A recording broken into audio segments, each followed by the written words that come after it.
So we're all set to go. So you're using the Henley edition, which is the urtext and usually considered the gold standard for what's right and what's wrong. There's of course the new Bach edition from Leipzig, and as a matter of reference, our former graduate dean at Harvard, Christoph Wolff, who was a professor in Freiburg, is at the head of the Neue Bach-Ausgabe. Mm-hmm. So the edition that I use is the one edited by Donald Francis Tovey, who has really wonderful commentary in there if you would like to look at it. I use always several editions every time. I have a comment from Andras Schiff in the beginning, and he made the fingering in it. I see, okay. All right, so why don't we start?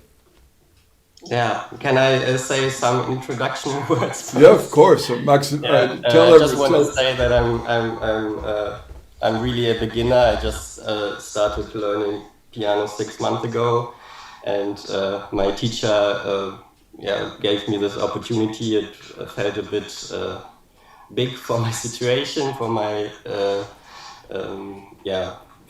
way of playing right now. But I'm happy that you want to hear me. But that's wonderful that in 6 months... I'm really a beginner. It's really wonderful that in 6 months you can get all the way up to playing under this Bach prelude. That's quite an achievement already. And you are joining us from Bonn in Germany, right? From Cologne, actually. From Cologne, okay, just 20 minutes away. Yeah. All right, so thanks, Maximilian, for the introduction. Let's hear this. Okay, I turn my volume down so there will be no feedback. Okay.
Bravo for someone who started 6 months ago. That's just wonderful. Truly, congratulations. Really, that's fantastic. Now, a couple of things to remember here. This is das wohltemperierte Klavier, right? It's to celebrate the new piano, the new harpsichord that Bach has, as I'm sure you know. I'm sure everybody who's watching knows. One thing that everyone does at the beginning when we're learning this is to play with too much pedal. And it's not something of which you are terribly guilty. But the piece basically speaks for itself. And how I would get around, you have to always remember in the background that Bach didn't have a pedal. So everything was done with the fingers. And the purists, in other words, the harpsichordists, would have, as we're all telling us, don't play him on the piano, he doesn't belong to you, he belongs to us, which is a lot of hooey. You simply cannot believe this stuff. But what we can do is to be as authentic as possible, and I would change the pedal a bit more often. Instead of holding it for, two beats. Just a touch at the very beginning is all you really need. And what I really enjoyed the most about what you were doing is the equality of the notes. Because the piece speaks absolutely directly. There is very good reason why Gounod chose this as an accompaniment to his Ave Maria. It's just absolutely pure music. What I found is a little bit excessive. In German, you have a wonderful expression for this, doppelgemoppelt. Is at the end, the last 3 minutes, that means just excessive for anyone who doesn't know German. Don't take the conclusion of this with this very big climax and this pedal point. You're building it up very well, but you're giving away the final cadence, the final 2 measures, if you become sentimental. There is nothing sentimental about Bach at all. Many, many years ago, you can probably see this on YouTube, a series called The Music of Man, done by the Canadian Broadcasting Corporation with Yehudi Menuhin. And he was describing his performance of the 6 Bach violin sonatas and partitas in the Münster in Basel. The cathedral is one of the most glorious cathedrals in Europe, as I'm sure you know. And he was terrified, he said, that by accident, that his finger might slide and on the violin string, that it might provoke some hint of sentimentality. There is absolutely no sentimentality at all with Bach. This is a very pious and, I don't know how to say this in English, but stur. How do you say stur in English? Yeah, I mean, he's very straight. He's inflexible almost. I mean, his children used to call him the old Whig because he was the alte Perücke. That's what they used to call their father. But don't give away the...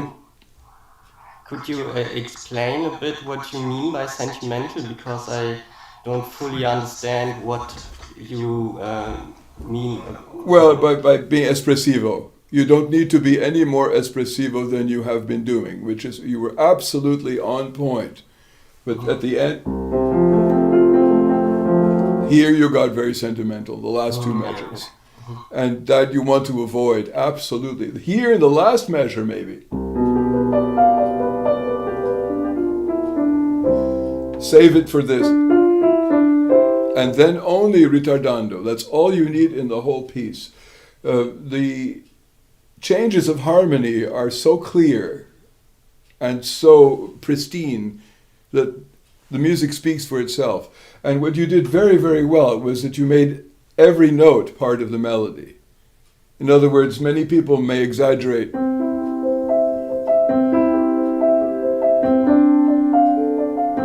But you...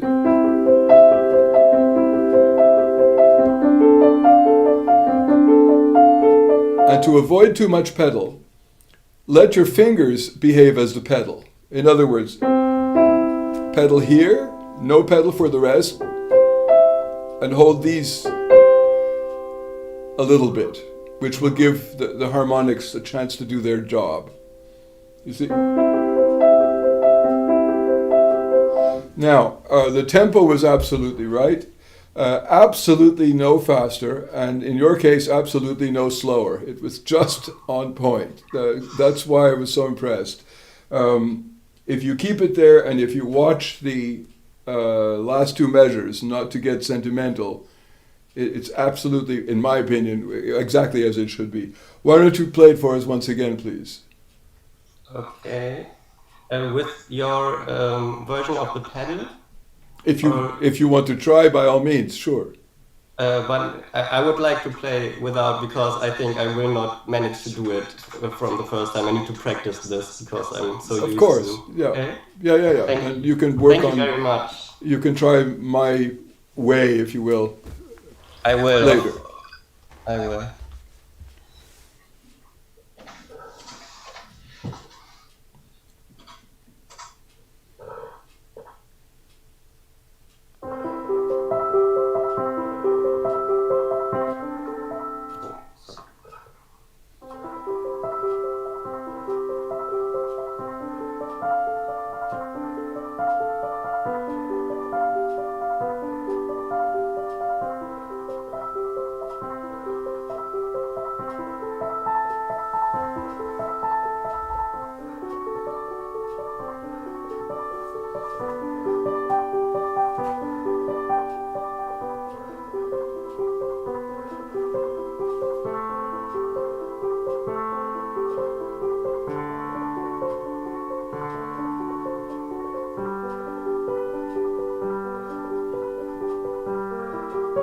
Now here, Max.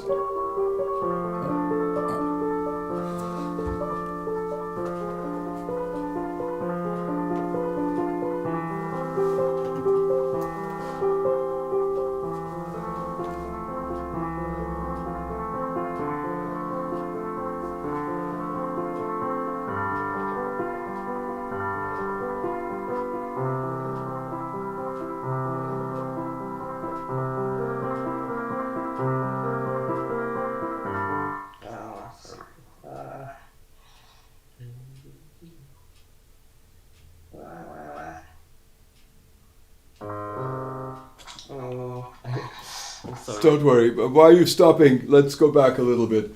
If you go back to measure 13, please. Just look at measure 13.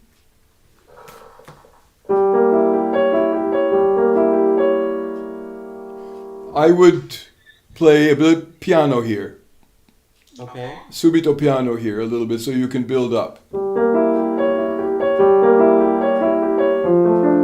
That doesn't mean get sentimental, but it can be subito piano, all right? Just a grade softer. Why don't you start from wherever you feel comfortable. If you want to start from the beginning, that's fine. And remember the evenness that you had the first time around. Keep it even. I'm starting to be too excited. No. Don't be. You're doing really well.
I don't know. I have to start. Wherever you're comfortable. Wherever you're comfortable.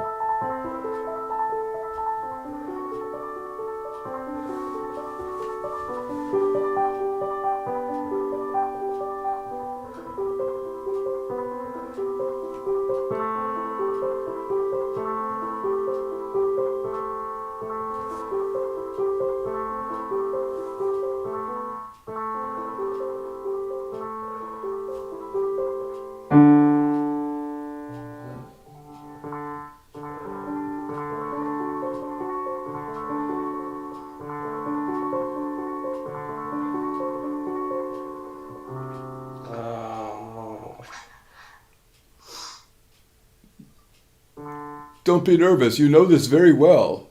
You know this very, very well. Just look at the score.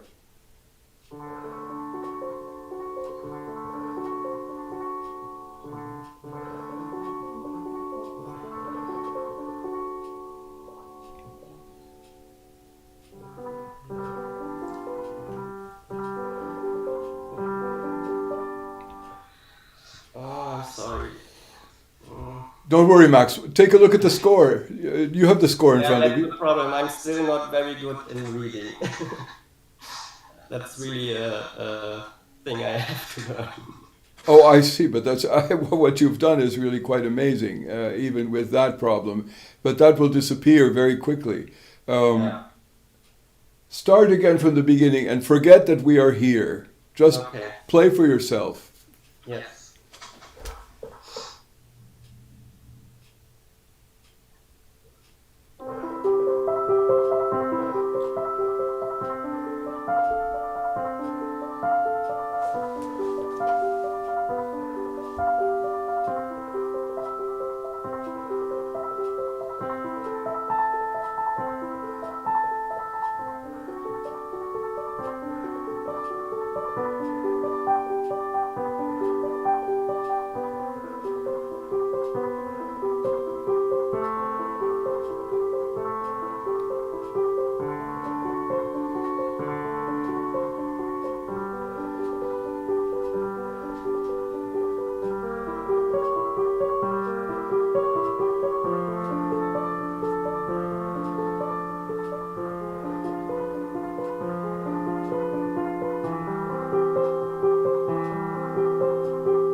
Bravo.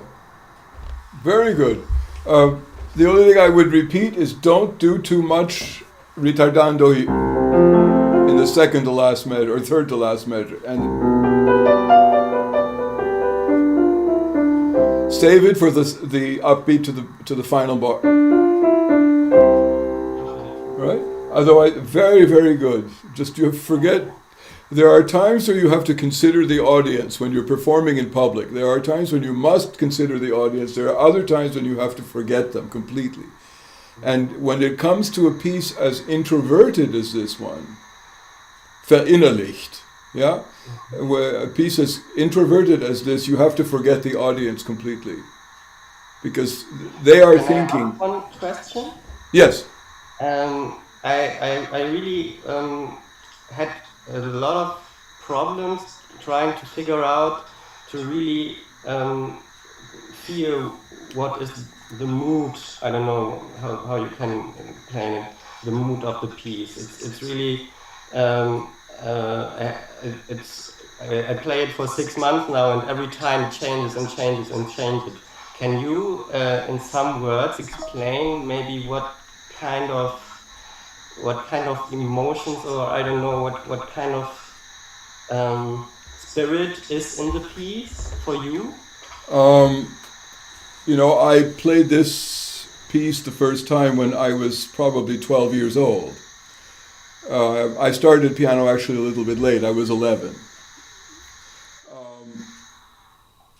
I don't think there's much to be done here. There's We're going to hear some Ravel later on. Melika is coming in. And Ravel said about his music, don't feel it, just play it. More or less. It's a bit exaggerated because Ravel is at times extremely sentimental. But here, I don't think that you need to do any more than just play it, and certainly not overplay it. Not overdo the rubati or overdo the gradations of sound. In other words, that would lead into sentimentality.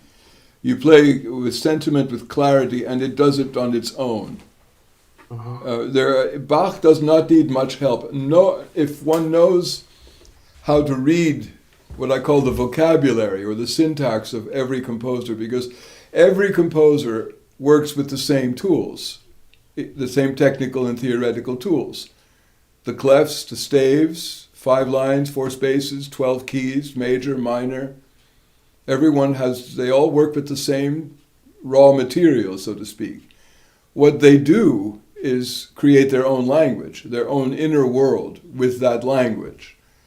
There are several extraordinary exceptions to that traditional classical and romantic language, and even pre-classical language, tonal language. Chopin has a language all to himself.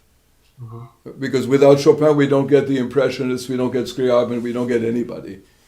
Liszt is much more of a German composer than he is an Impressionist composer. Chopin is certainly, hochromantisch, but he's bringing us his language. It's at times so atonal that he's pointing us in the direction of Impressionism. But Bach, he's as tonal as it gets, and he is more tonal than the generation or two before him. Because if you check the older Italian masters like Gesualdo and Josquin des Prés, way back, they can be more atonal than Bach, right? There's even an Italian who was contemporary with Bach, Legrenzi, who is very experimental with harmony at times. But Bach is not that experimental with harmony at all. Bach is experimental, as you have instinctively pointed out. Bach is very experimental with the soul. Bach plays on our souls. There is no way to get around that, which is one reason for which people either fall into the trap of playing themselves rather than playing Bach. Remember, Bach wrote 1 cantata a week for the Thomaskirche, right? He was a very busy guy. He was a very busy church guy, more than anything else. Anyone who can leave behind the Johannes Passion, Matthäus Passion, and the B minor Mass has to believe in something or someone. That was the focus and the center of his entire life, and he is, by extension, expecting us to follow suit. Whether we want to or not is our prerogative and our issue. But one must respect the extremely high level of piety that was innate to Bach and his upbringing and his schooling and his work and the legacy that he leaves to us. So how I feel about Bach is absolutely unimportant. How I feel with Bach is very important, because I let him talk through me as much as possible without putting myself in the picture. There is a golden rule for every composer, is once you understand his or her language, there's not much else you can do other than allow them to sing for themselves. You are their servant. And there's nothing much that I have to add to that. There's no reason for us to add anything to Bach at all. Do you know the violin partita in C major?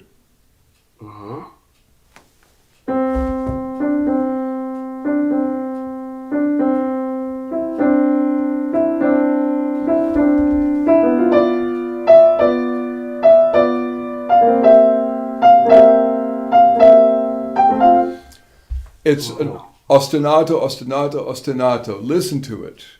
And listen to many recordings of it.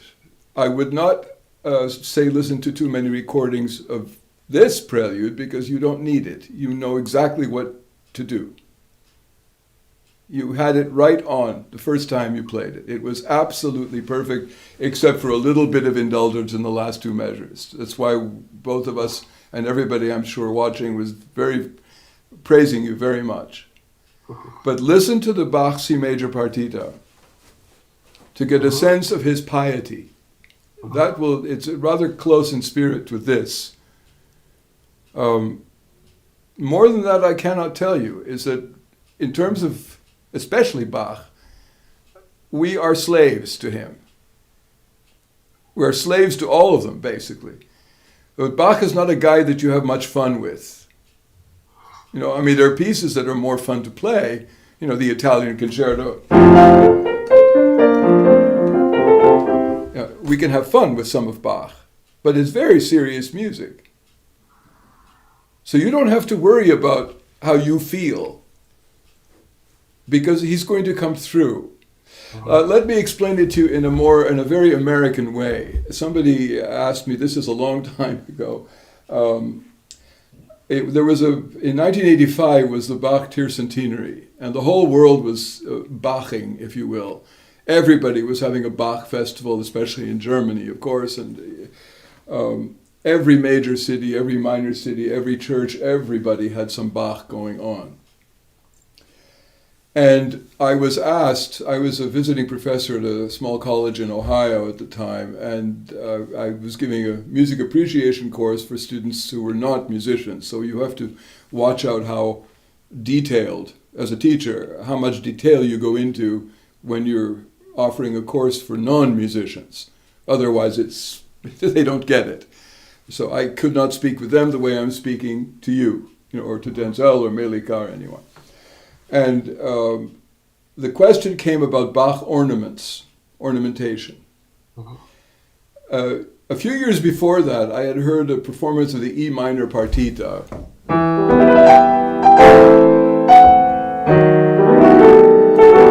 And the fugue is, that's what Bach wrote. The pianist, she played both piano and harpsichord, was, she'll come back to me in a second, Rosalind Turek. And she had so many ornaments.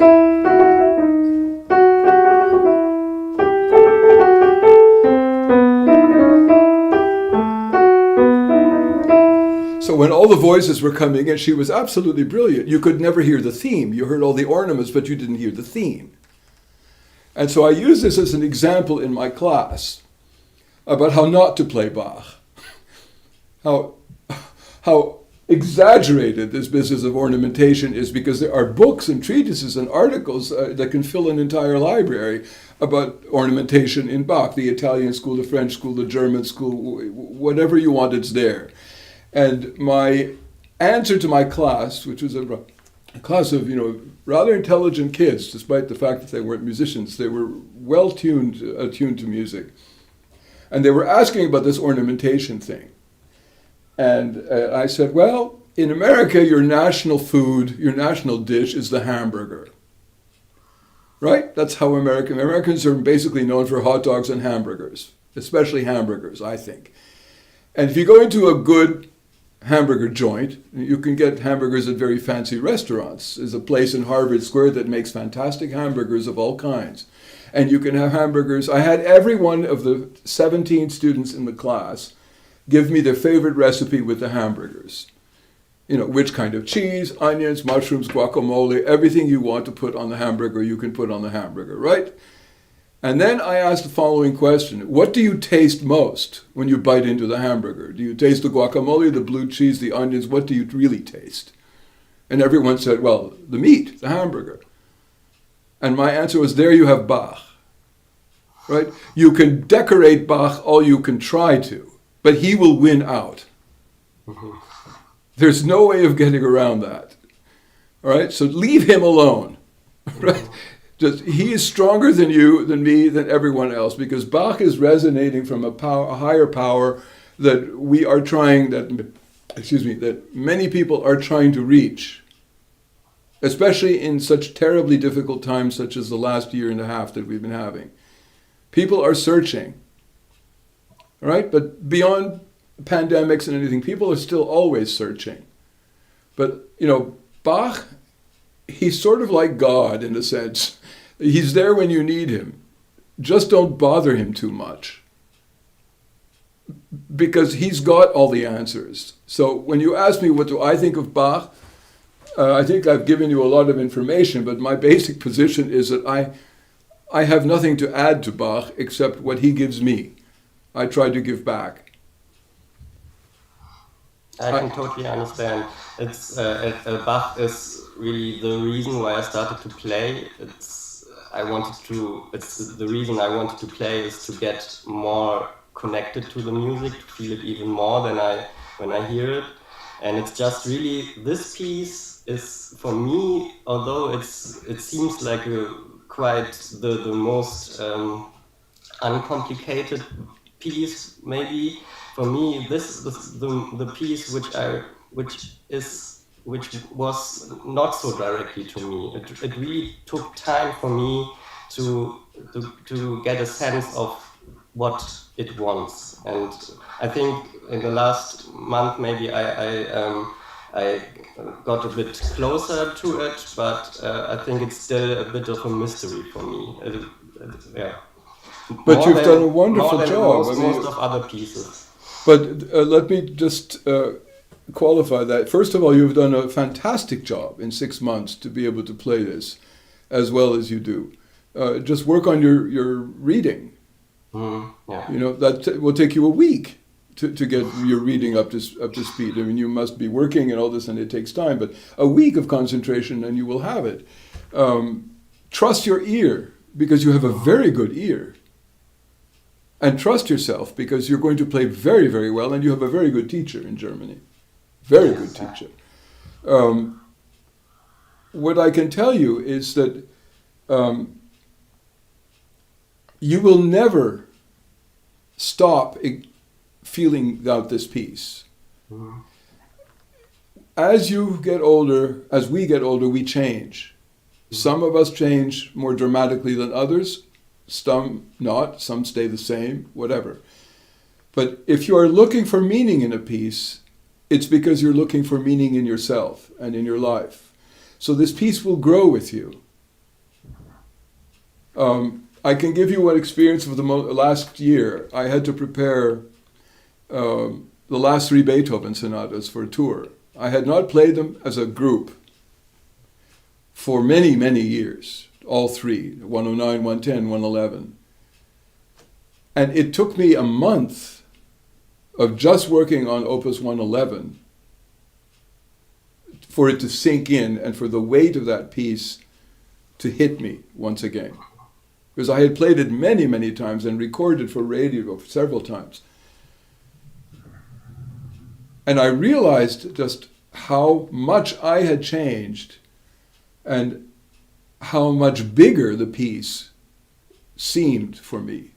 Not unapproachable, but that I had to restudy it and redesign it because it was a much bigger work.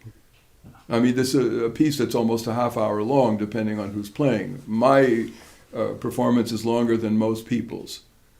But even in this short prelude, the really nice thing about this is that once you have it mastered, you can close your eyes for the entire piece and play it. And then, as Eichendorff said, I believe it's Eichendorff, und die Seele schwebt unbewacht. In the Strauss 4 last songs, Richard Strauss, the last one, listen to it. Your soul takes over, but you can play without looking at the score, and you can go into the deepest recesses of yourself and look for Bach, look for the meaning that you're searching. It will grow with you, is what I'm saying. That's absolutely normal that it should grow with you. It's not normal if it doesn't. Yeah. So, now Chopin. Actually, my opinion on this, I just thought of something. This is much closer, not to the first Chopin prelude. It's much closer to the first etude. harmonically speaking. Take a look at the first etude to see how the harmonies work. It's closer to this than the prelude. Mm-hmm. Okay, let's hear the Chopin prelude. Okay.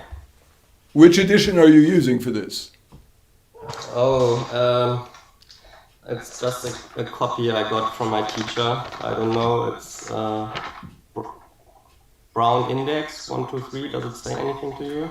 No. No. No worries. I have 5 versions of it here. The one I use the new Polish edition by Jan Ekir. This one. Okay. It's the brand new one. Very, very faithful, reliable. So you're playing number 4, the E minor. Yes.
Generally good, Max. There are some structural things that are wrong. When you have dotted half notes, your rhythm is off. Make sure you're counting absolutely perfectly. Now, Berlioz, who knew Chopin, said something really funny about him, which I think is a bit right. He said he was always dying. All right? Yeah, he said Berlioz, in his memoirs, he said Chopin was always dying. And when he's not ecstatic, he's very, very broody and melancholic. Chopin is an extraordinarily complicated guy. Extraordinarily complicated. He is nothing of the extrovert that Liszt was. He's, in his own harmonic language, he is more like Schumann. Very, very introverted. Now, this is about as introverted as he gets in a miniature form. All right, now, this is also the only composer in classical and romantic music who can actually make a melody out of a chromatic scale. Now, this is the genius of Chopin. Do you know his nocturnes? Yeah. Well, this is the example I like to give the most about how he makes a melody out of a chromatic scale.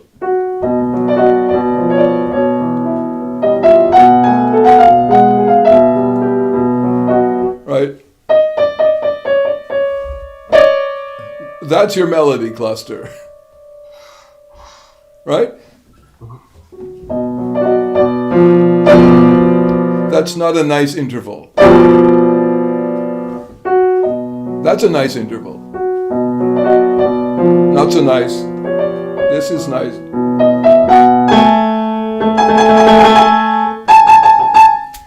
He's got the semitone invasions into the harmonic structure all the time.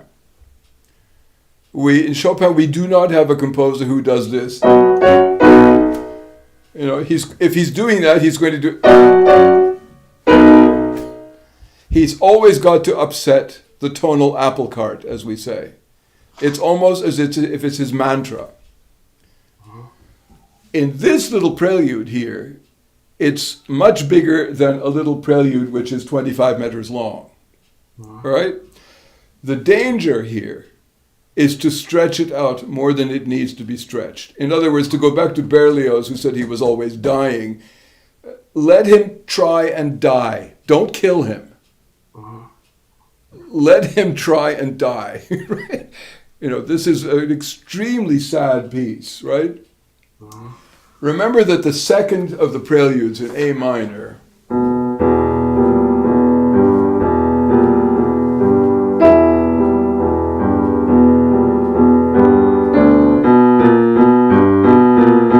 these are the first four notes of the dirge for the dead in the Roman Catholic liturgy. The Dies Irae, Dies Irae, Dies Illa, the day of doom and judgment and all this. So, we are leaving this day of doom from time to time to a happier space in these preludes. This is not one of these happy moments. So, presumably, Chopin has been communing with the dead here. And so if he's going to die, let him try. Don't kill him by staggering the tempo or playing with the tempo. In other words, if he's trying to die, don't let him. Okay. In other words, it needs momentum to be practical, right? I'm not to get out of being cynical or ironic. Seriously speaking, push the momentum forward, but it's completely stable. And in other words, what I'm telling you, what I tell everybody, he doesn't need our help. Not much. If he's writing stretto, it means just push the tempo a little bit, not too much. Measure 16. If he's writing sforzando at measure 22, not too much. It's all built in here. What is very good about what you were doing was that you got the harmonic nuances down. You know what you want. You have very, very good instincts. Trust them. But trust Chopin more than yourself. All right? This is perhaps the most important gesture in the whole piece.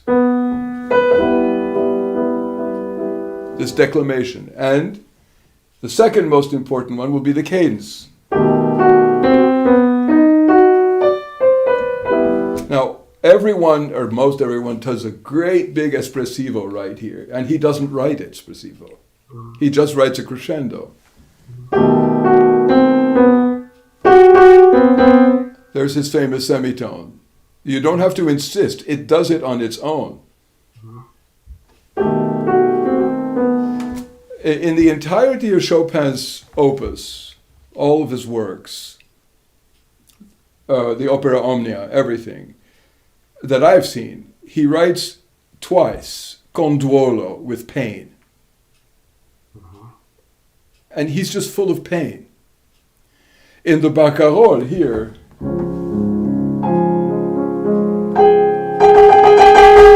there's your famous semitone again, right?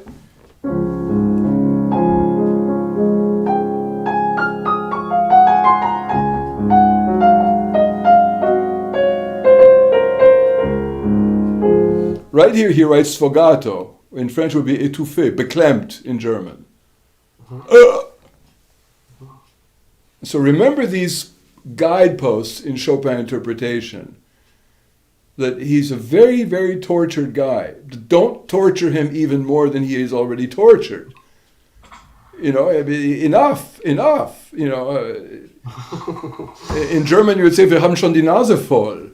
Yeah. Right? And that would mean that we have our noses full of this stuff. Don't exaggerate this. After this declamation,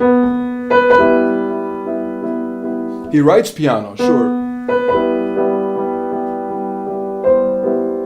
But he doesn't go anywhere with it. He wants a consistent piano. So don't play with the sound levels too much. The only place where you can really start playing with it is, of course, here.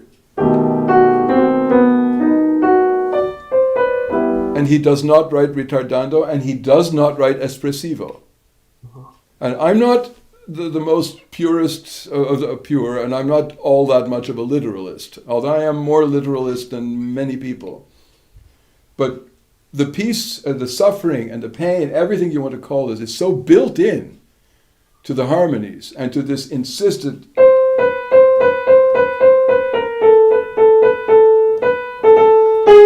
all these tones and semitones. I mean, all this agony going on. It's, a melody in the right hand's full of agony, harmonized by more agony. Just don't add to it. Now here, certainly don't exaggerate it. It's not a Mozartian trill. You're not doing this. This is not what you want. No, it's here you can be espressivo because he writes it in, stretto. He means push the tempo a little bit. So just here.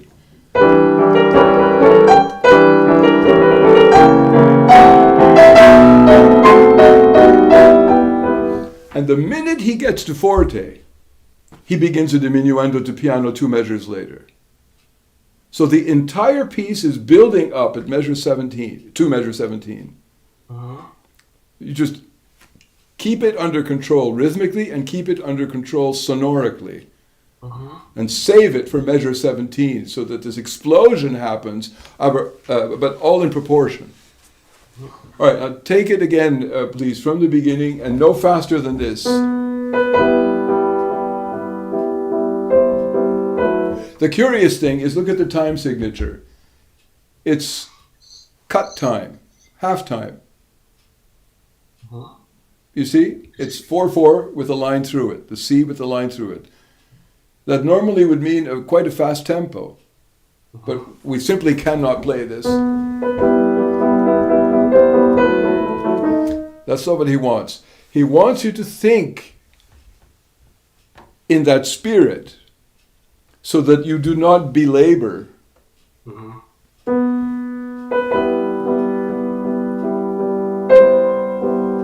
That's not what he wants. Okay. The reason for that time, that curious time signature in this very bizarre piece, is that he wants you to think forward.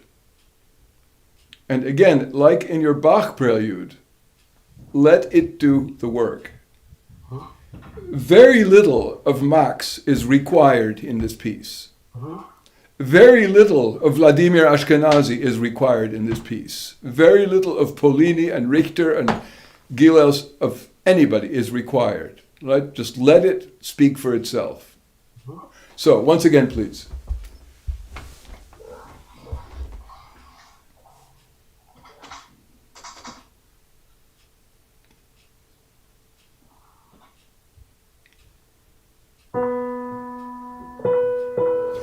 Max, 1 second. Why are you playing this with 2 hands?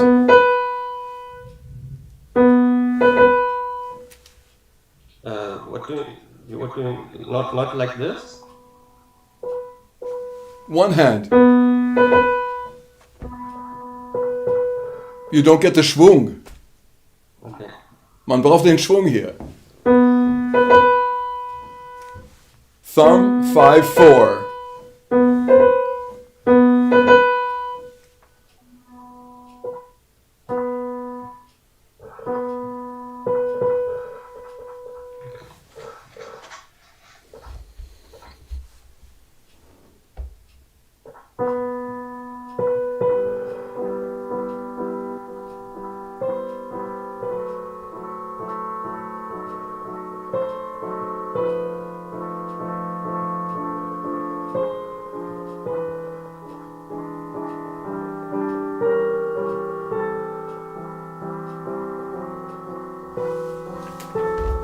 Okay, hang on, Max. We have a rhythmic problem here. You're adding 1/8 note into this measure. Okay. Be careful. The A, you're adding one extra eighth note. Just count. Can you explain it a bit for me? Yeah. I don't understand this. Right here, you're adding 1/8 note. Okay. Eine achte Noten zu viel, ja? Ja. Ja. Nur Ziffern, ja?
Bravo, much, much better. But a couple of things. The smorzando at the end. Mhm.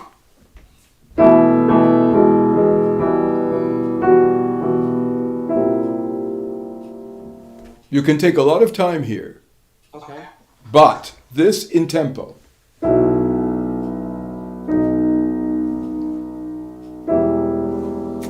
Okay. Never stretch this out Okay. because you're going to put your audience to sleep. It's just a cadence. Not more than that. Now here, don't build it in the way you did it. You played a very classical turn, a classical, as in Mozart or Beethoven or Schubert. No, build it in. Remember, Chopin was a great opera lover, and he was always at the opera, and almost all of his melodies are very operatic, and his gestures are very operatic. This is very operatic. It's so melodramatic that it could be, somewhere stuck in a Bellini opera. So don't overdo it.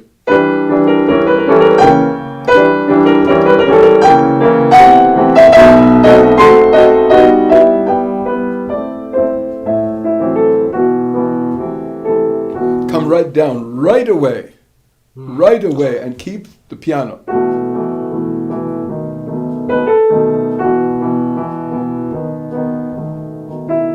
He wants a little bit more here.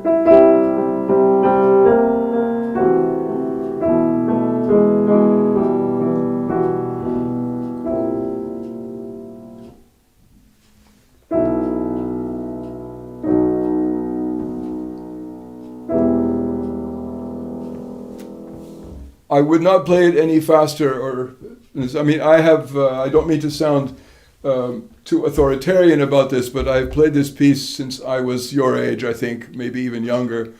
And I've played the whole cycle in public over 120 times, so I think I know something about this.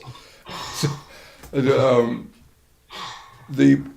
main thing that I learned in playing, let's talk first about this one, is that it fits, first of all, obviously it fits into the cycle of 24. And once a pianist has all 24 in his head, in his fingers, memorized and on stage, you learn the pacing, you learn the timing, how quickly you play one, how much you wait between one and the other, to make every single one completely distinct. And the point is that we're coming from this very nice and flighty, gossamer is a great word for the third prelude, the G major one, right?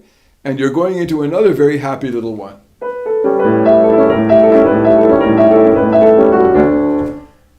And so all the time that you're taking, if you take too much time on this cadence,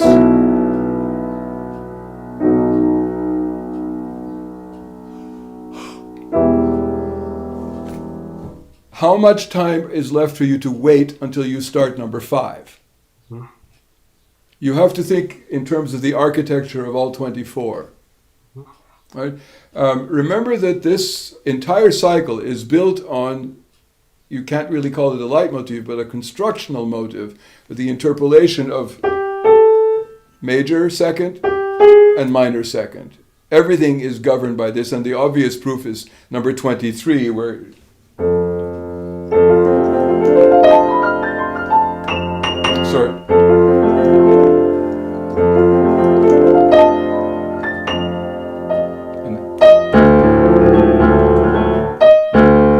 from 23 to 24. That gives you your key as to how he wants us to think about this relationship between not just major and minor keys, but major and minor seconds. I'm working on a rather philosophical and historical concept behind all this. It's a mystery that has always, I would say, troubled many people. In 1949 was the bicentenary, or the centenary of his death. He died 1849. And the great French writer and somewhat of a politician and journalist, André Gide, who thought of himself as something of a Chopin player, he was an amateur pianist, and he thought he knew something about Chopin. He was one of the most brilliant writers and also grammarians of the French language. He said, he asked the question, preludes to what? And my answer to that, I wrote program notes on this, the answer to that is preludes to the soul. These are moments of exaltation, moments of introversion, moments of reflection. But this semitone business is the key to it all. Look, number 17.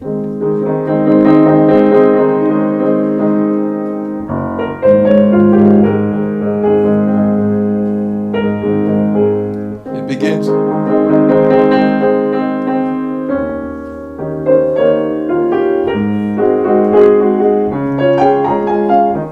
Every single one of these preludes plays on the relationships between major and minor seconds, so that it's your constructional motive. I mean, this is the winner here. This is the win. He sets up the entire cycle from here, right?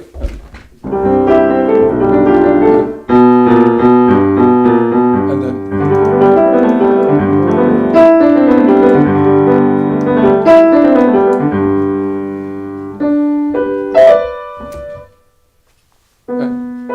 And number 4 here,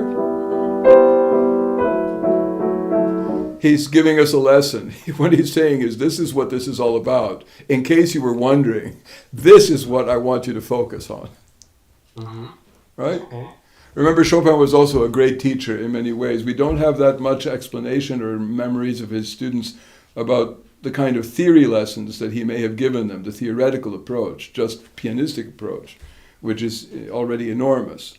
But keep up this wonderful work of yours, because in 6 months it's nothing short of miraculous. Bravo, really.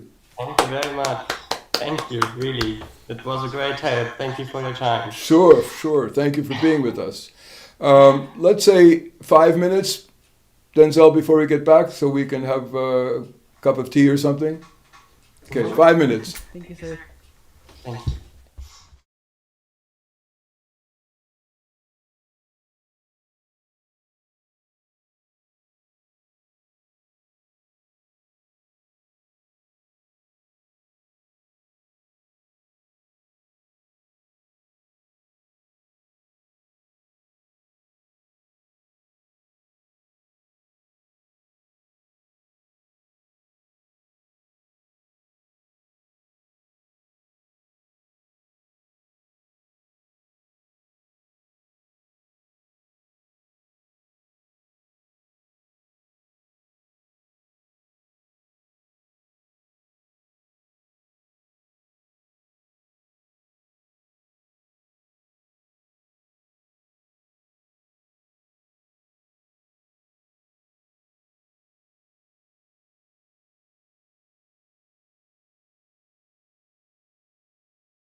Thank you so much, Sir Paul, for inviting me. Hello, everyone. My name is Denzel Abarquez, and I'm a pianist from the Philippines. I recently got my bachelor's degree 2 years ago and was supposed to apply for graduate studies last year. But when the pandemic happened, I had to stay in my country and just continue on pursuing my career in music as a teacher and participating in competitions here in the Philippines and abroad. Wonderful. And you're playing Beethoven for us.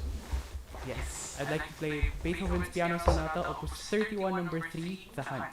I'll start with the second movement if you'd like. The second movement. Aha. Okay. Would you like me to play the full sonata, sir? May I ask why you'd like to start with the second movement? I wanted to know how to approach staccato playing. Okay. This second movement has a lot of it, and when I prepared for my competition, that was one of my hardest obstacles to overcome. All right, let me make a couple of comments before we start here. Certainly you can play the second movement. This is one of the most curious things that Beethoven wrote. It's to start a sonata on a 2/7 chord. Yes.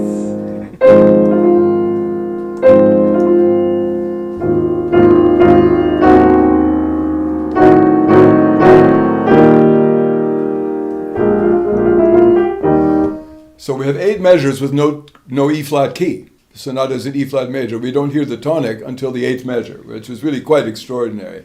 He's beginning to fool around with keys right around this time, the early middle period. In Opus 28, we start again. We have the D, it's in D major, but all of a sudden he kills that idea. We have a dominant 7th, and then a 6/4, 1/6/4. And then a 5 chord, a dominant. And finally we have the tonic. So, I mean, he's cogitating a lot of interesting things at this point, Beethoven. So let's start with the second movement. This is one of the happiest pieces he ever wrote. It's also one of the most imaginative pieces he ever wrote. It's very, very difficult. So I'll give you my theory of staccatos when you finish playing. Okay. Thank you so much. Okay.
there are two tricks here, among many, that really apply. First of all, you don't need to play it so fast. You have a perfect tempo.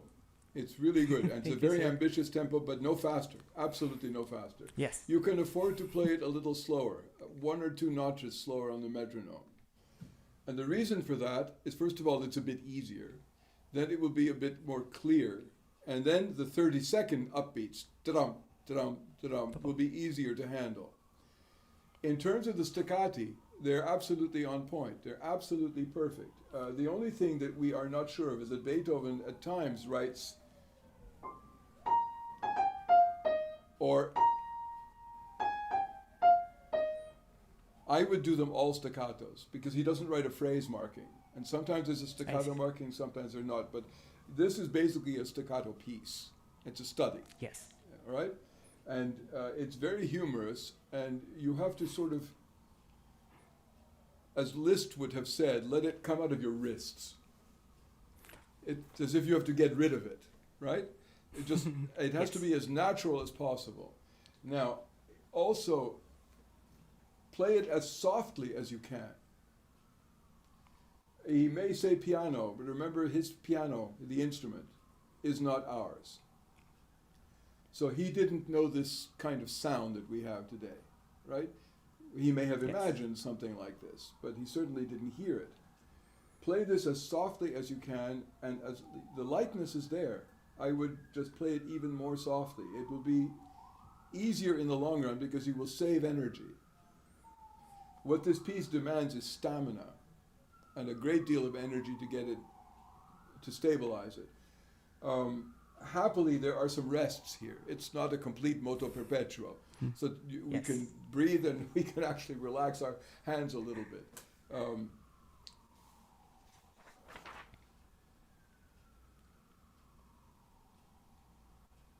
Start it again, please. And in terms of staccati, remember, there's one general rule, is that there is only one legato. Right? There's only one legato. But there are 10 kinds of staccatos. Right? There are all kinds of staccati here. All right? And the trick here is to find out where you can make variations of staccati, because most of it is really staccatissimo. Everything is very, very chopped up. But where you can make it a bit more portamento at times, or a bit less aggressive, the staccato, it will enrich the sound. It will enrich the auditive experience, because it can sound a bit brutal. Not that you're playing it brutally, but it can sound like a bit too much. One recording that I would recommend is a very old recording by Walter Gieseking, a Swiss pianist. Of this one, it's really something, and you will hear what I'm talking about with this.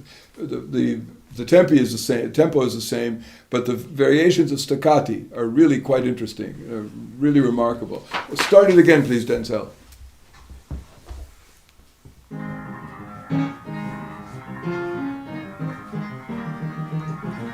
Now, just a minute. If you look closely, I don't know which edition you're using. If you look closely... I use the Henle. The Henle. This is, again, Tovi. It must be very close. These are portamenti, in my opinion. They're not staccato. They could be legato, and why not? You can do what you like here. But the right hand, make the right hand staccatos. Legato is legato, as I just said. Make the right hand staccatos less staccato than the left hand. I understand. In other words, think orchestrally. I mean, I think any cellist or double bassist would hate Beethoven for doing this, because this is viciously difficult for them to do. All right? Try it again a little slower.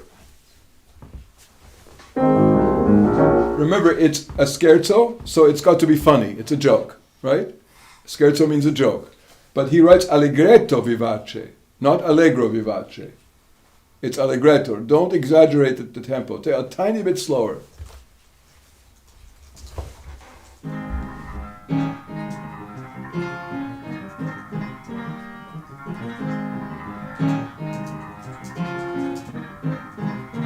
All right, sorry, Denzel.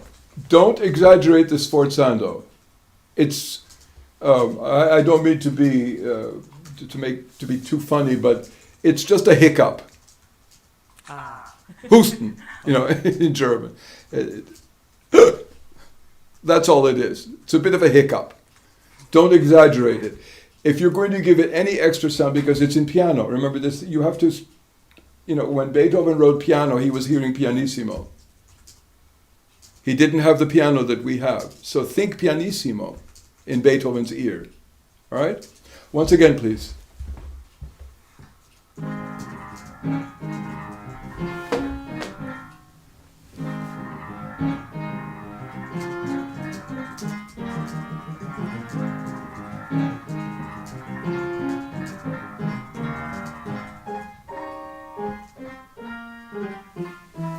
Now,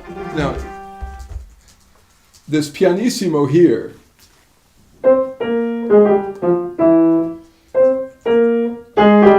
the problem is this A flat? Are these A flats legato or staccato? Are we doing, or are we doing, it makes all the difference.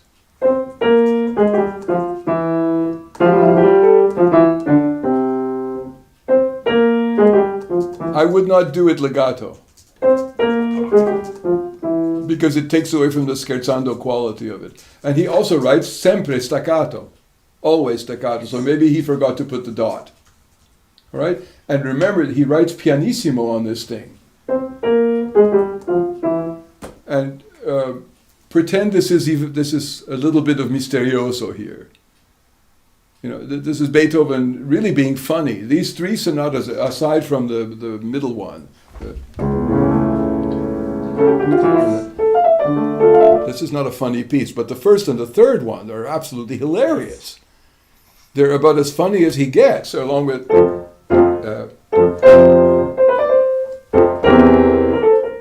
he doesn't write many funny pieces. This one... But this is one of the funniest things he ever did. It goes hand in hand with... Right? And you add to the fun by allowing him to be funny. And you have to respect this pianissimo. Because what he's doing is like... he's pulling our ear. He's really working on being funny. So allow him to be funny, right? So take this pianissimo very seriously, right? Once again from the beginning. And the staccati are absolutely wonderful now. Thank you, sir.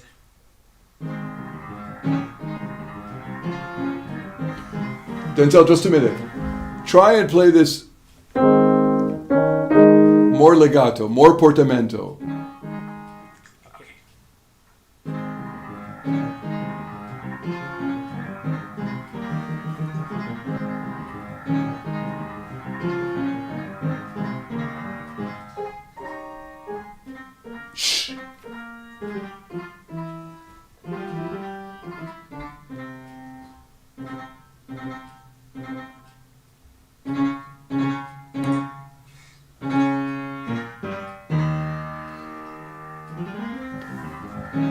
Now, wait. Don't hold on to that pause too much. Okay. There's enough, not drama, but you're taking away from the humor by holding on to it too longer. Too long, I'm sorry. Yeah. Enough. Think one extra beat, no more. All right? Don't hold on to it for too long. Okay, once again, please. Should I start from the beginning? Yes, please.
Okay,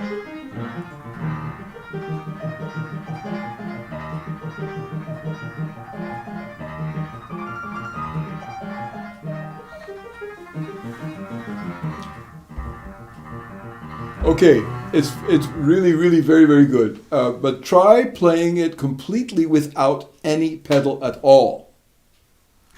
Okay. In my inner ear, I hear bassoons going full blast, right? And the bassoon can be very funny. I mean, he's think orchestrally here. Please take it from the sforzando, the fortissimo, the a tempo here.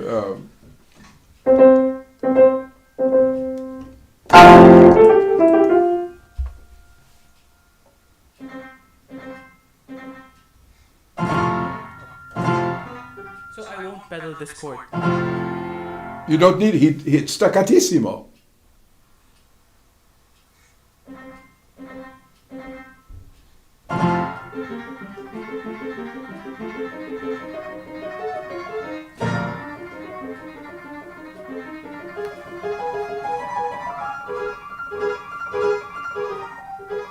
Denzel, hang on a second.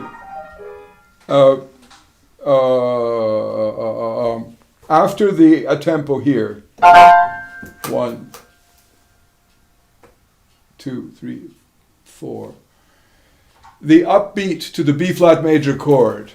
Right. What fingering are you using here? This one? You should be playing the A and F with the right hand. Don't split it up. May I know which specific measure this is? Yes, of course. Just a second. The problem is he's not giving measure numbers here for some reason. This is in my edition. Let's find another edition of this. Val, do you have? Can we see the? Oh, it's over here. Sorry.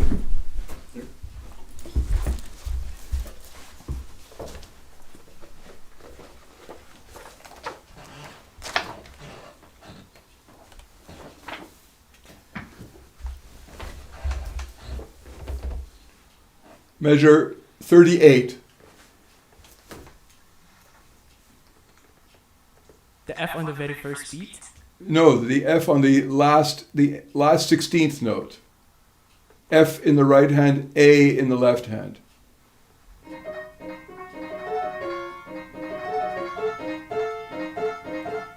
Yeah, but take the A and the F in the right hand. Oh, I see. You're wasting energy. Right, so you don't have to wait. I understand. Yeah, take those two with the right hand. Move the A with the thumb in the right hand so that you can look left and be on time. Yes. Don't make life difficult for yourself. It's difficult enough to play this. May I start 2 measures before? Please, yeah.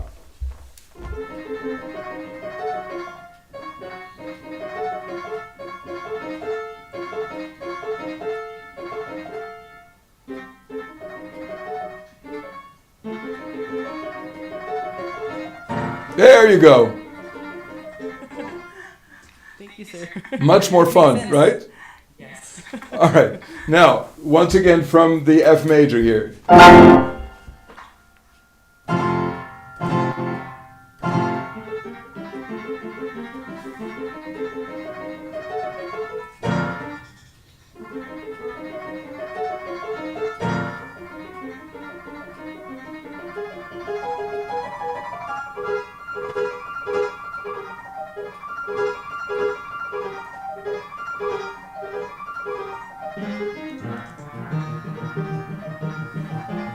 Now, hang on. This is very, very difficult to achieve. This decrescendo. It's very hard to achieve it. But make sure that you get down to pianissimo. All right? You have to think earlier. Think about this pianissimo 3 or 4 bars earlier. You have to target it in your mind. Right? So start, please, right after the B flat chord.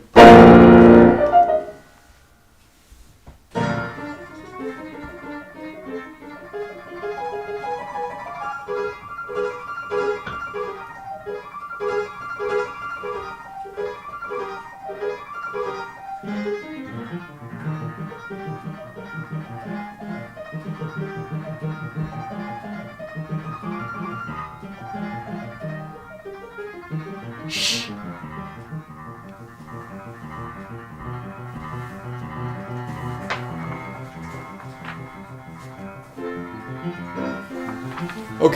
Okay, hang on. All right. It's too noisy. It has to be even quieter. That's the problem here. Play the staccati from the tips of your fingers. Don't use your wrist too much, your fingers. Your wrists are going to add to the sound. You want this, if you want quiet, play with your fingers. Think the way we would have spoken back when we were young, your age, learning it all. Think French school. Quiet little French fingers, not the Russian school of wrists and arms and everything.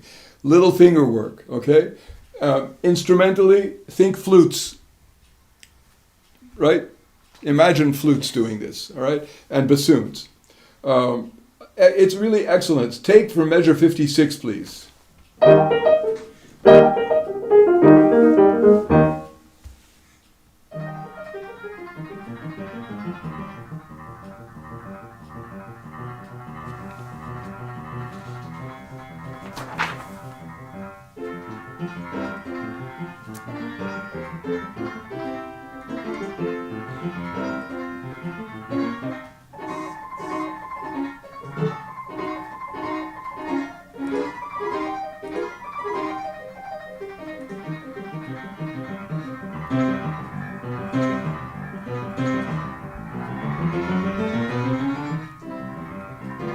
Okay, now, really, again, very, very good, but don't rush. The last thing you need to do is rush, right? Don't even think of rushing. On the contrary, take it back, harness it. Don't make a retardando, but harness it. Now, when you're getting to this sudden cadence, this median relationship between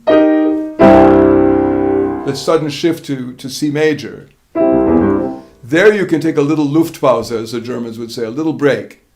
A tiny breath, but tiny. So take it again, please, from 78, or just before 76.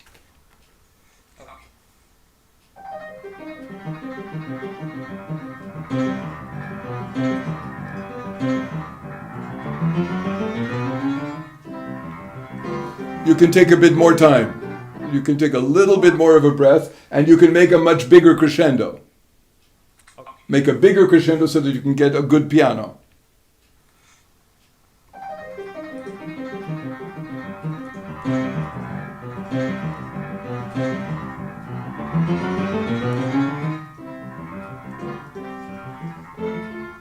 Is that enough, or should I add more? You could wait a little bit more before the C major chord.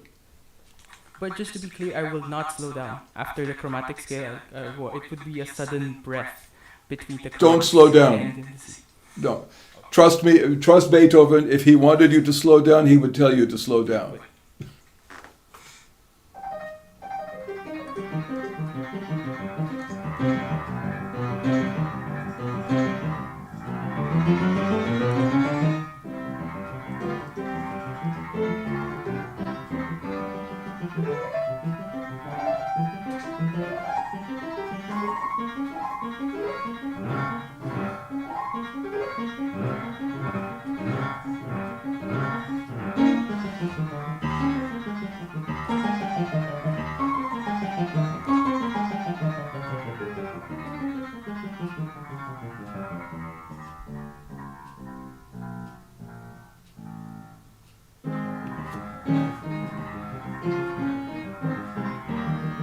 Now, just a minute. Okay, the ritardando for me is too much. The way you can make it effective is by making the portamenti in the bass much longer, right? Hold these notes long. Make a timbre difference rather than a tempo difference. Remember, it's in tempo. It's a ritardando in tempo, not a retardando out of tempo. You don't want to kill your bar line. Yes. Okay? Can you please start it from measure 100?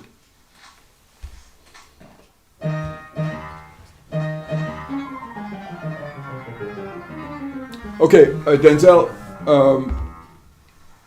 here we have to be very careful that we hear the downbeat of each bar. Because crossing registrations, we may lose track of the bar line. So on every first beat, some kind of accent. Not too powerful, but we need to hear the absolute strict, what I would call the metricity of it all. The metrics have to be absolutely clear. Can you please start again a little bit before? Let's say measure 95 or 96, wherever you're comfortable. Okay.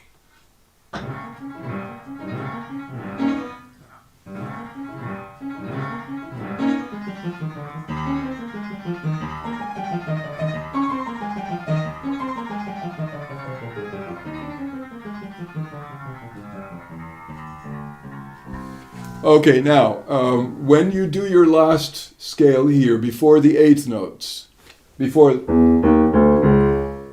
you can slow down this bar a little bit. I would begin the ritardando one measure earlier. I understand. Because it will make it much simpler to get back in tempo. I think Beethoven was a bit ambitious to put the ritardando 2 measures before the a tempo rather than 3. The decrescendo, in the decrescendo is built in something of a diminuendo, of a ritardando, I'm sorry. Once again, please. I understand. Same place, once again.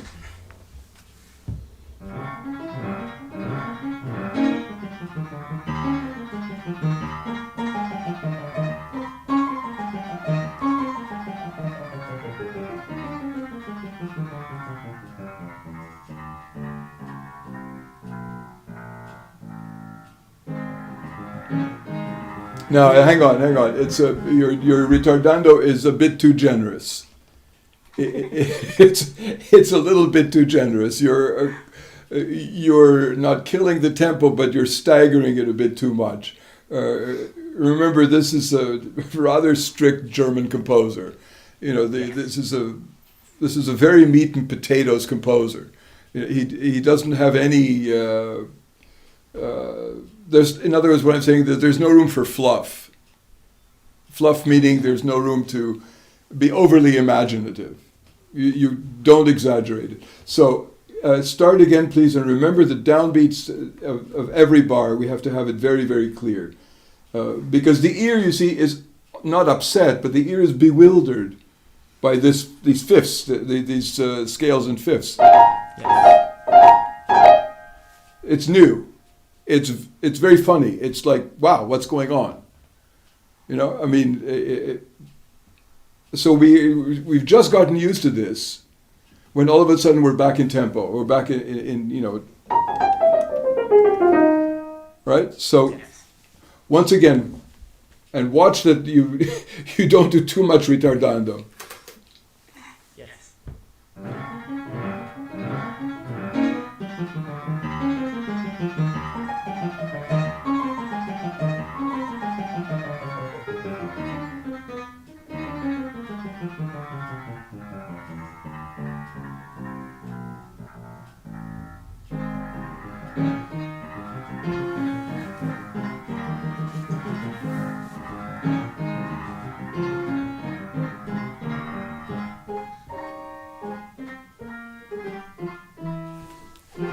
Denzel, pianissimo, right here.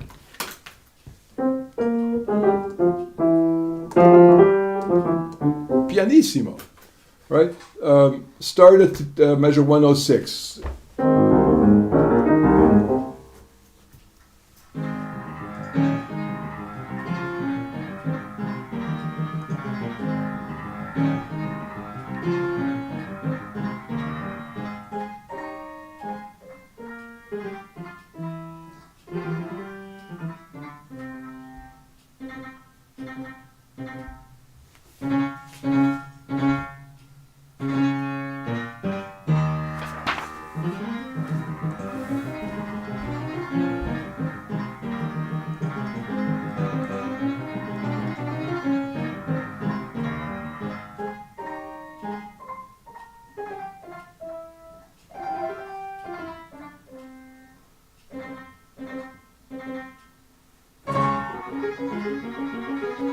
Now hang on.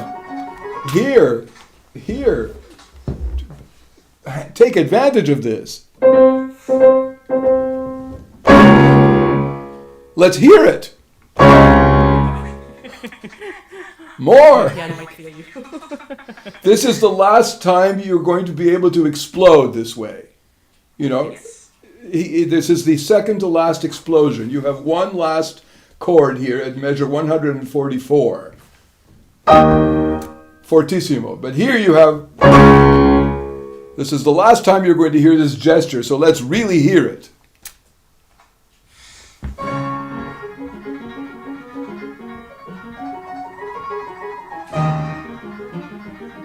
Piano, piano, piano, piano, piano.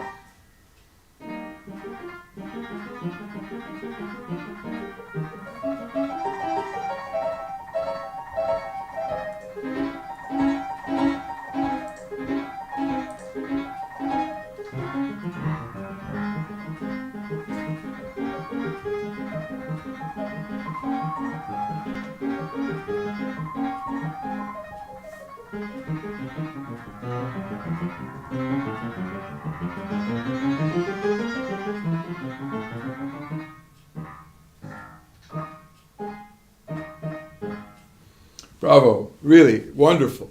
But remember, please, from measure 144, after the last fortissimo on the E flat chord, right? Yes. It's all downhill in terms of sound. It's all piano. Very, very quiet and very small finger gestures to achieve it. A loose wrist and small finger gestures. Just be very, very meticulous about this, because it's so busy that it will sound louder than it actually is. It's an acoustical thing, which is why playing it slower, a tiny bit slower, can yield the better result, I think. But be very careful with this, because if you play it too quickly, it will sound like a fight in the kitchen with pots and pans clanking around. You know, it's but really wonderful work, wonderful. What would you like? Would you like to do the first movement or the next movement? What would you like to continue with? Sure. Before I'd like to continue, I'd like to ask you how you prepare from a very, very sudden movement. Like, for example, I have a fortissimo and then a sudden drop to piano. How do you anticipate and how do you practice the change of movement between something that's big and then something that's close to the tips of your fingers? In this movement or generally? In this movement. You prepare your mind for it. You think ahead. Okay. You think ahead. I was, a few years before me at Juilliard, Garrick Olson was a very wonderful, famous pianist. I was having terrible trouble. He won the Chopin competition. And I was having terrible trouble with something in the first movement, the coda of the first movement of the E minor concerto. And I just said, how do you prepare this stuff when the right hand is doing... And he just said, you have to prepare your brain about 6 measures to 8 measures before the whole thing begins, and get it into that mode. And it's the same for everything. If you have something very curious happening or about to happen, you have to focus ahead. You have to think ahead all the time. You must have studied Chopin studies, it's Chopin etudes. It's the same thing. You have to think ahead in all this stuff, especially when you're jumping around the keyboard. That's the only thing I can tell you. Think ahead. And economize motion, of course, like what I showed you with this. In that, taking the A and the F in the right in one hand. Economize motion as much as possible so that you save your energy.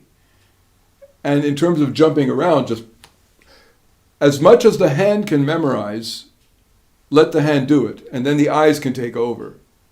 You want the hands to be as autonomous as possible. And when the eyes need to get into the picture to help you in the long run, in the big scheme, then you let the eyes help you. But as much as possible, let the hands be autonomous. There's not all that much jumping around here. But there's enough of it, but it's not that bad. Beethoven can get much worse, Waldstein, for example. That's about as nasty as he gets, I think. All right, which movement would you like to go to next? if you wouldn't mind, I'd like to relax with you all. It really took a lot of my energy and Sure. time to play that movement. Can I play the third movement of this sonata? Absolutely. Sure.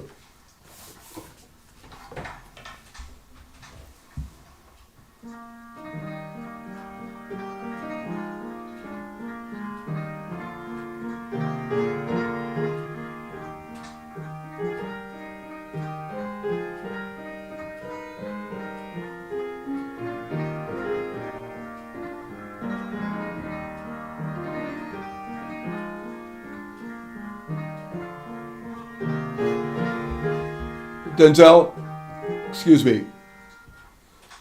You're taking it too seriously. There is no slow movement in this sonata at all. Yes. And you're bordering on slow. There is just, you're taking any humor out of it. This is still a funny piece. And what Beethoven is doing here is being, there's a good expression in English that you may know, he's being tongue-in-cheek. He's fooling around, as he hardly ever does, right? So, grazioso is the key word. Moderato is for tempo, grazioso is for what the Germans call Stimmung, the atmosphere, right? Yes. So, make sure that the 16th note is quite accurate. The tempo will be delivered by the 16th note, by the speed of your 16th note. So think, pa-pa-pa-pa-pam.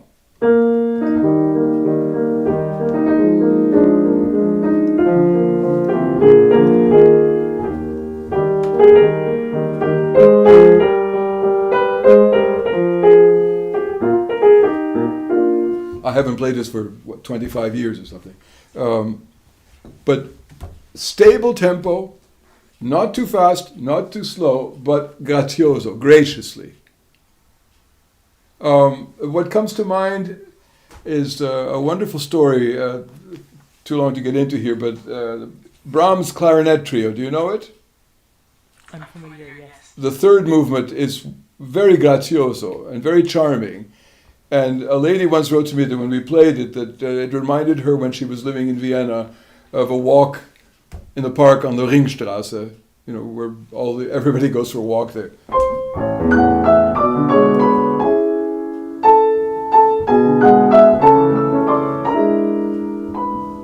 In that spirit, very gentle, and don't belabor it.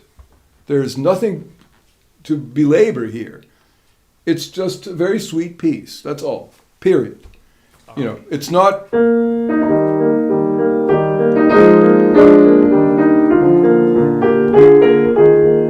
Right? In other words, with all due respect to Max, make it Austrian and not German. Okay. Right? Make it Viennese and not Bonn. Make it Vienna and not Bonn. All right? Lighter. Okay. All right?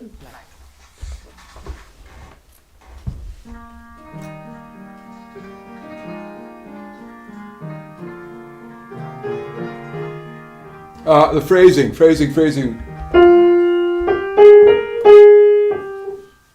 Think like a singer or a woodwind player. Imagine you're a singer, and this is a scene in the middle of an opera. You have to follow the phrasing and respect it absolutely religiously. All right? Once again.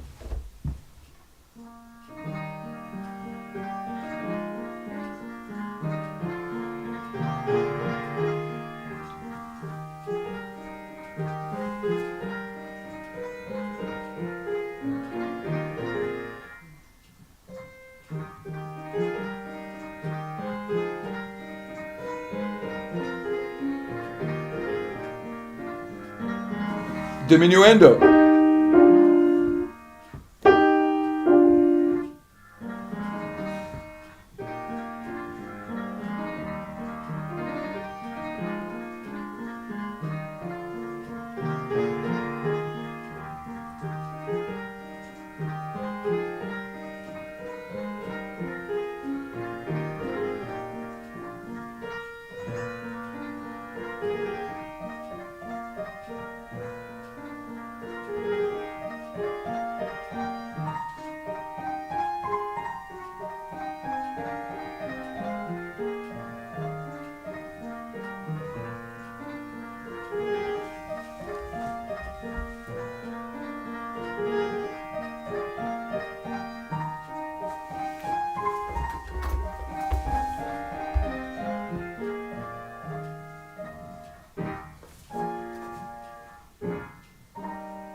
Okay, generally very good, as my old teacher would say, Arthur Balsam. He always began commenting by saying generally very good. The trio is where you have to be as funny, as joking as possible, because this is a real joke. You have to make this as funny as possible. And the trick here is sound levels. It's piano all the way through, except for your sforzandi, and then finally at the cadence, dum bum ba bum bum bum. Now it's one thing to do a staccato here. These are very leggero. These are very light staccatis, but this is a heavy staccato.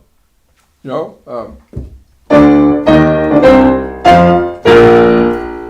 You cannot have the same approach as you do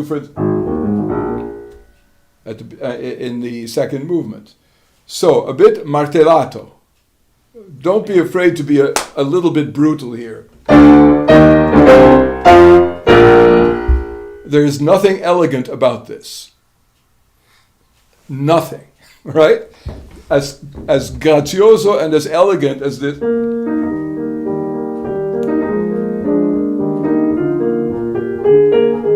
There is nothing here that comes close to. In the orchestra, you'd think big brass.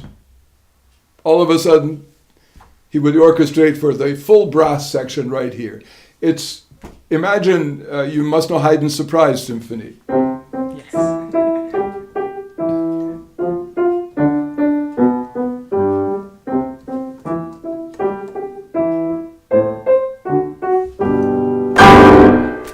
Right? It's in that spirit.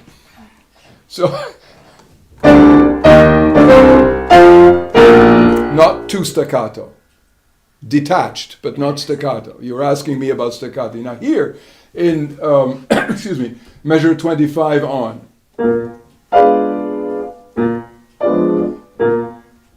Take the B flats with the left hand. Okay. It makes the gradation of sound between the left and the right hand. You can concentrate more on sound levels for this, because they are not staccati. They are half notes.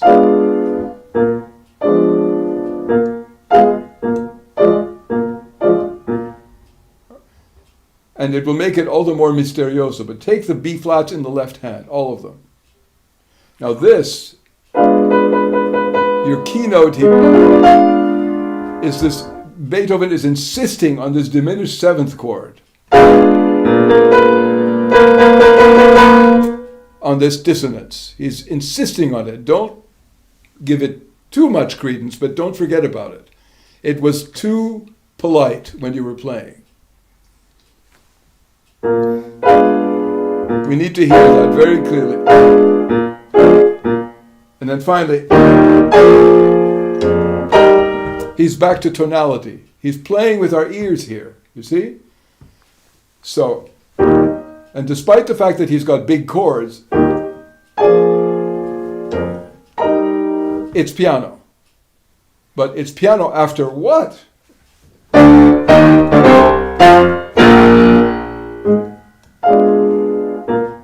And crescendo. This is Beethoven being Beethoven. Do you know the Eighth Symphony? Yes. How many times do we hear the F major chord at the end of the Eighth Symphony? All right? Yes. I mean, this is Beethoven at his most peasant-like. And it's really fun stuff. And give it the spirit of fun. So it's not a very serious movement at all. The whole sonata is quite light-hearted. And here he becomes absolutely almost tawdry. It's very bold here. It's very bold, and don't exaggerate it, but don't let it slip by. That's his point. Now, when you perform this, you play all the repeats, everything. Remember, you don't. You have to play every one of the repeats, just the way it's structured. Sorry? Even as the minuet returns in the end, I still have to play and follow the repeats. Oh yeah. I mean, just the way he's written it out. I mean, Yes. yeah, you play all the repeats. Now, why don't we start it again, please? With the repeats, all of them.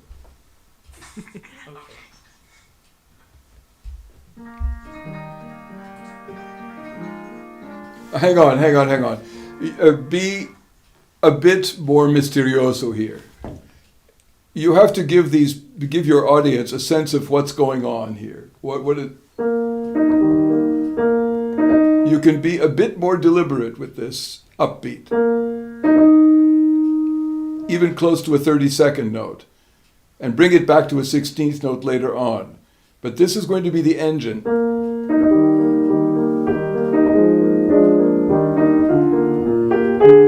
And after here you can play a normal 8th note, but a little sharper at the beginning.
Just a minute. Hang on. This is piano. The upbeats are all piano.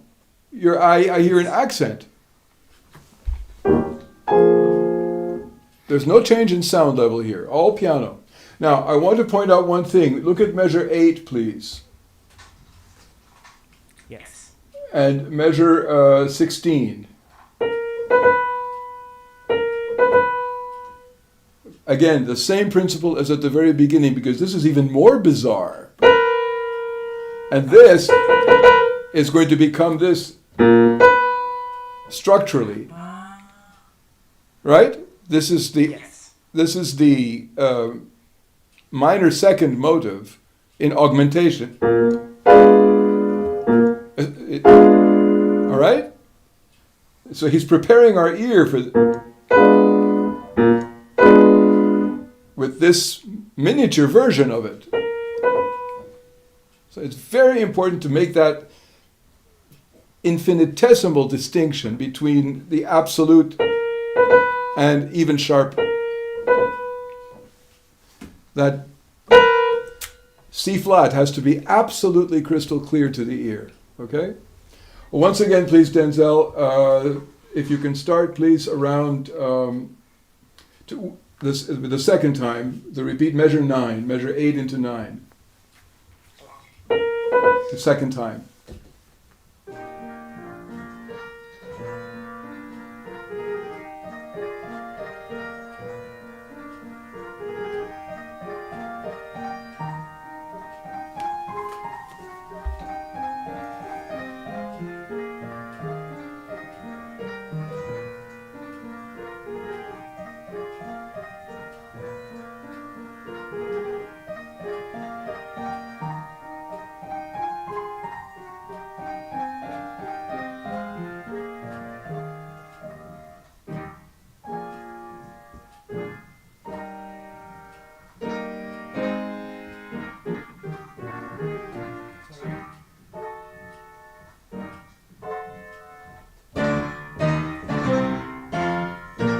Good.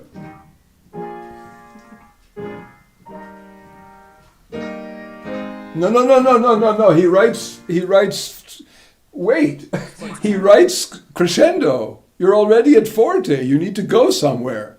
When he says crescendo, play piano. Where are you going to go if you're already forte?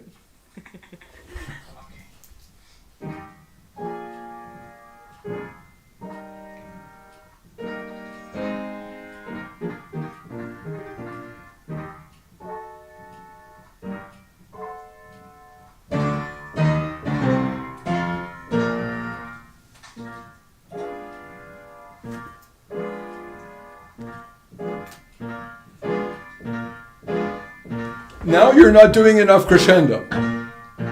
Now, here is when you can really pile it on.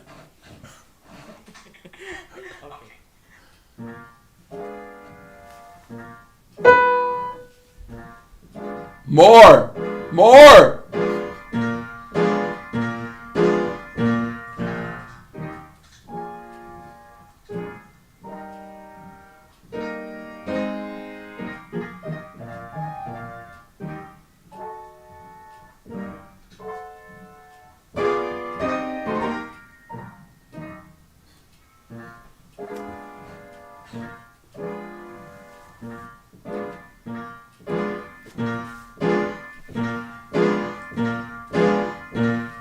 Now hang on. If you slow this thing down, it becomes very mannered. Keep the tempo. Okay. Keep the tempo absolute.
Denzel, I hear a triplet here. Watch you don't get into triplets.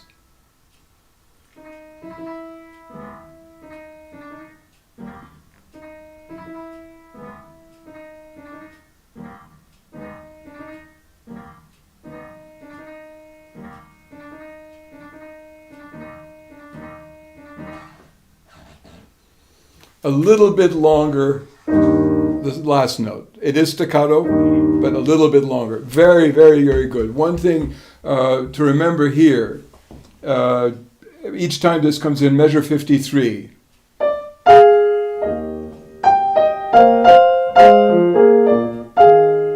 Break the phrase. There's a new phrase.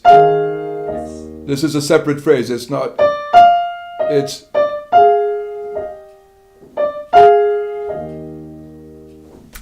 wonderful. It's. I wish we had time to hear the whole sonata. Perhaps next month. But keep up it. Wonderful work. Wonderful work. Thank you for playing for us. Thank you. Okay, 5 minutes. Yeah. 5 minutes, and we get to Melika and some Ravel.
Sitting and where you're from. Well, I'm currently sitting in Bosnia and Herzegovina, and I am from Bosnia and Herzegovina. I came home just for a few days to visit my family.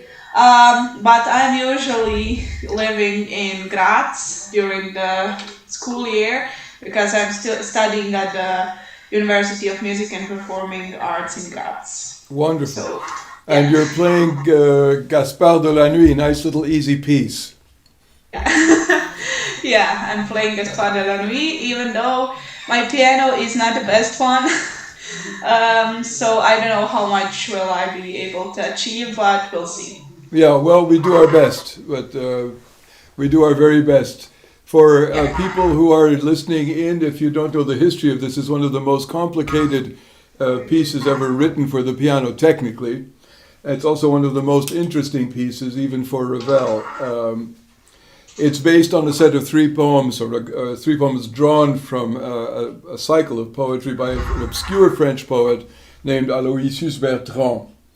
And there is a legend behind each of these pieces. Are you going to play Ondine, Le Gibet, Escargot, or are we starting with Ondine? Yeah, we can start with Ondine. Okay, Ondine is a water sprout, everyone. It's there are all kinds of mythologies about water and water sprouts. And if anyone is in the Czech Republic right now or who is familiar with Dvorak's opera Rusalka, she is a water sprout. And in this lovely opera, the water sprout who is in love with a mortal. And so there are all kinds of legends about these mortals and water sprouts. So we'll get to that in a little bit. But let's hear Ondine now.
All right. Excuse me.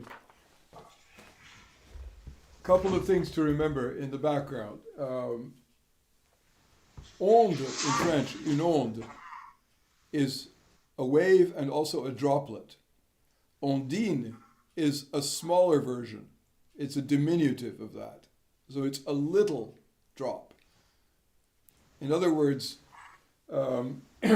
you speak German very well now that you've been living in Graz. The key word in all of Ravel, and especially here, is zurückhaltend. Refrain, to hold back. You are, in my opinion, way too deliberate and generous with sound and generous with tempo.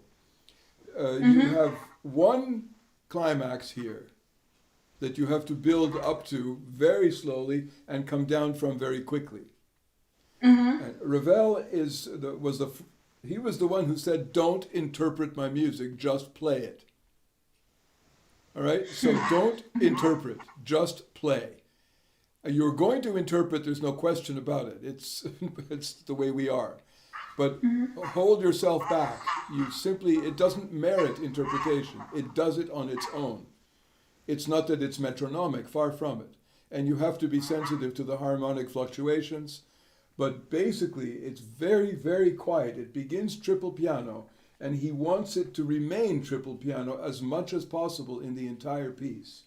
Have you studied the poetry? Yes. Yeah, it's extremely important to understand this poetry and the symbolism involved here. French symbolist poetry is something I've studied very thoroughly, is very, very intricate because the inclusion of one word can offset the meaning of an entire verse or an entire poem. So the French symbolist poets are extremely precise in their language. Now he's transmuting this into music, into a very particular musical language. I mean, wherever do you see something like this? I've never seen anything like this. To his credit, he wanted to make this more difficult than Balakirev, his fantasy, and he did. And he did it not because there are more notes, he did it because there are more nuances. All right? Yeah. And so you must keep this as soft as possible. And when he says here in the measure 3, très doux et très expressif, he uses très, very, sehr, twice, right? But the key word is more than expressif, it's doux, because if you play it doux or dolce, the espressivo is going to come out on its own. So hold back and remember the old Bruno Walter, the great German conductor, the old Bruno Walter trick of pacing back and forth backstage to the tempo he wanted. So that when he would walk out on stage in the same tempo, he would climb onto the podium and try and conduct in the same tempo and keep the orchestra in the tempo that he had in his head. Before you start playing this, start playing it in your mind for about two or three measures. All right? And keep the tempo as strict as possible. Because he will tell you when he wants a change of anything. All right? Now, I realize that you're on an upright piano and that there are severe limitations here. Have you got the damper pedal down, the soft pedal? Yeah, but it's not working very well. I mean, it's almost the same. Look. Yeah. No, I mean, there is almost no difference, so yeah. Here. Yeah. Try it again, please, but this time try and keep the tempo absolutely solid. Don't over-interpret.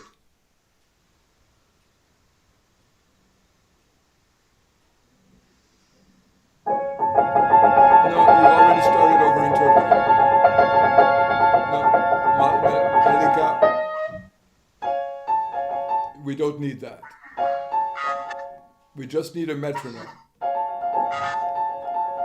We don't... No. This is not Chopin. It's an accompaniment, after all. It's a very, very bizarre, if not absurd, accompaniment. It's not, right, but it's an accompaniment.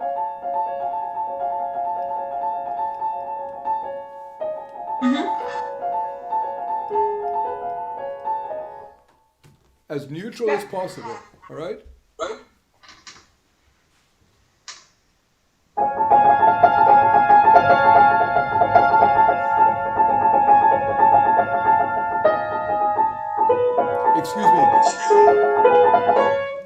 fingering are you using for the chord? Currently 1, 2, 4, and then 5 on A, but it is changing. Don't get me wrong. Sometimes I'm just more comfortable with 1, 2, 3, and 5. 1, 2, 3, 5 is what I would use. But it's just, it depends, you know. Okay. All right. 1, 2, 3 is the easiest and the most comfortable because you can shift the wrist more easily. Yeah, but sometimes I don't know. I'm struggling because it's in the one position, and then it kind of gets stiff, so that's not very good. So I'm like switching, you know, Okay, good. Okay. from one to another. All right.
Pianissimo.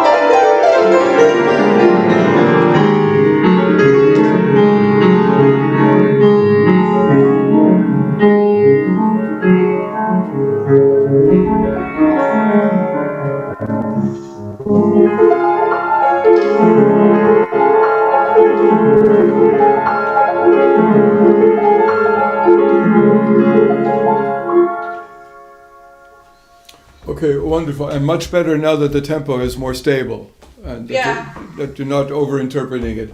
The last page, I'm using the original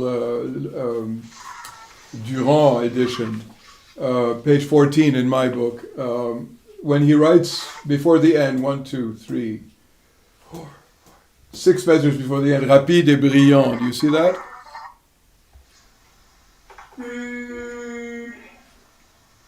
1, 2, 3, 4, 5, 6. Yeah. Yeah, rapide et brillant. It's the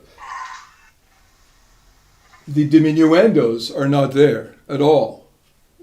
You need to be. You see how You big mean from this. here? Yeah. Okay. You need to get really, really soft until you hit this G sharp. Okay. Right, and now in the left hand here, this is structural. You have to bring out that leitmotif all the way through. Now, the triple piano at the end, it has to be absolutely triple piano, and he writes at the very end, sans ralentir, don't slow down at all. Yeah, okay. Everybody wants to slow down there. It feels natural, but he doesn't want it. You know, think about a river. A river does not slow down when it goes into the ocean. It doesn't do it. You know, this is a very accurate portrayal of water. You cannot command water. Yeah. You see? Now, there are a few spots here. The recitative just before it. Très lent. Yeah.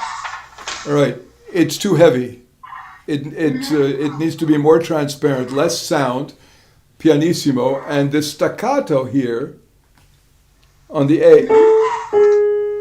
Right? Yeah. Remember, it's too heavy, and we don't hear this enough. And if you play it, not staccato at all, a portamento, a very light portamento.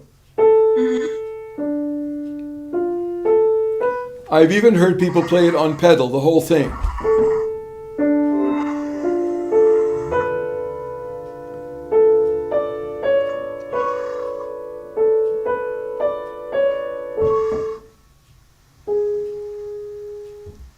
Try that. Pedal, one pedal until there.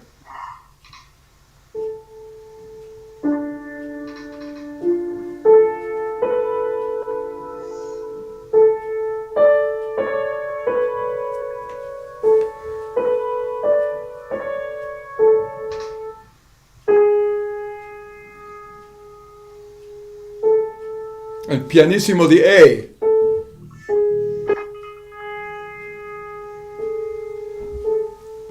And the accent is simply espressivo, not too much. It's an espressivo.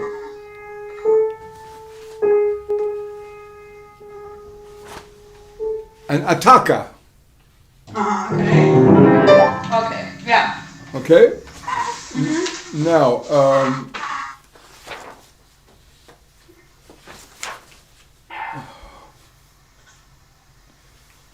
on page 12, again, this would be before the recitative. 1, 2, 3, 4, 5, 6, 7, 8, 9, 10. 15 measures before the recitative when he writes encore plus long. Okay, yeah. Yeah. Right. Really, in the spirit of a glissando, extremely, the word there are two words in English, diaphanous and gossamer, Gossamer, and diaphanous, or diaphane in French. Absolutely clear and transparent. Change the pedal. He writes in French, le plus piano possible. In other words, more than triple piano. So what I would do here is change the pedal as much as possible. Okay. Change the pedal every 3 or 4 notes. Okay, just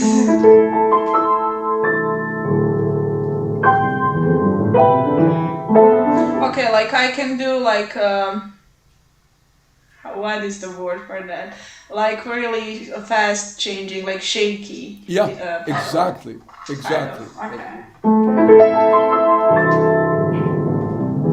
Just a minute. Hang on.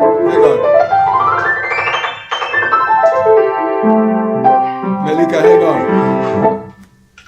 The arpeggio, the A minor arpeggio, at the very beginning, very, very soft and equal and very fast.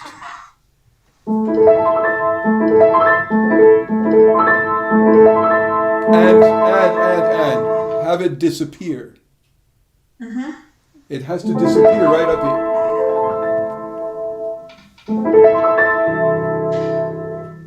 But yeah, I'm slowing it down because I want to come on time for this one, Okay. for the glissando. But wait.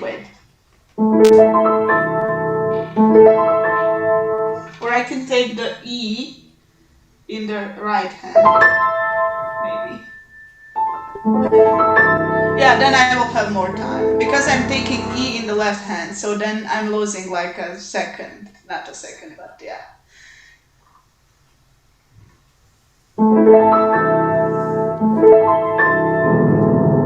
Like this, yeah. Okay.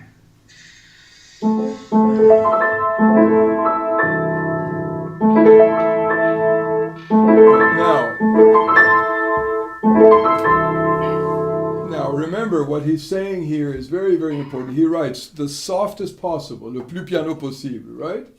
Yes. Then the fourth measure later, toujours triple piano. Still, triple piano still. Then you have another glissando.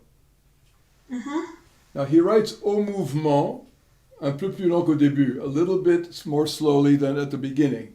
Au mouvement meaning just a tiny bit slower. But still triple piano all the way through. Okay. Now, the next measure, when he writes un peu en dehors, that refers to this only. Yeah. Just this. Nothing more. And then in the next measure, that's it. Everything has to be as soft as possible at the very tips of your fingers and keep changing the pedal all the time.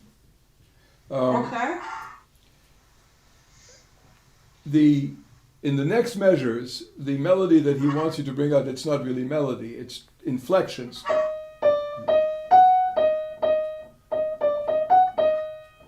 Tiny bit of inflection, nothing more.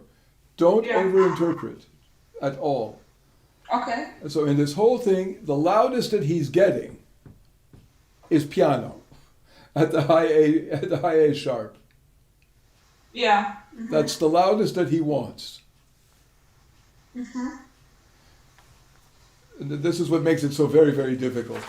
Now, your double note passages are absolutely marvelous. Congratulations on that. The difficult thing here is at the end of these double notes, he's going from forte to piano. Yeah. Within a half beat almost. So what you can do here is take a little bit of time. Right between the first and the second. Yeah, I was worrying about phrasing because it felt kind of stopped if I take a little bit of time. But I think I need to find a right amount. Well, the point is that in the measure before, right? The phrasing goes to the entire measure, all 3 beats. Right? The phrase ends at the end of the measure. At the beginning of the next measure, only the first beat, the first 8th note, is a phrase. The phrase begins in the left hand. Right? How do you mean? Can you repeat that? Yeah, sure. The phrase in the melody is essentially in the left hand. Yeah. Right? But we have a change of harmony here so that you can hold back a tiny bit between these 2 measures. A tiny Luftpause between one measure and the other is what I mean. Oh, okay, okay, yeah. All right? And that should help you. He says augmenter peu à peu, but that doesn't mean augmenter, to gain in speed. Hold the tempo. You gain in sound. But not the tempo, Right. You don't give it away. And then when he writes retenez, that's when you can hold back a tiny retardando here. Yeah. And then un peu plus lent, a little bit slower. And this is the most explosive part of the piece, of course. And again, the problem is to go from mezzo forte down to piano and then pianissimo very, very quickly.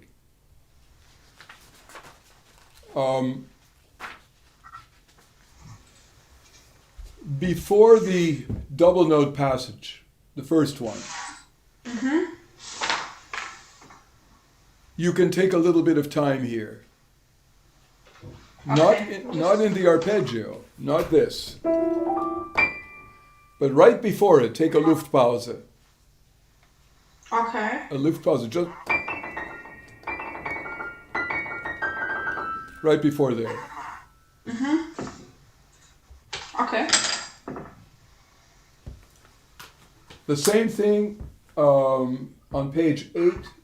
Well, right before we have this very dancey figure. Yeah. When the melody is between the 2 hands. Right? When he's shifting from 3/4 to 4/4. A Luftpause before the 4/4. Okay.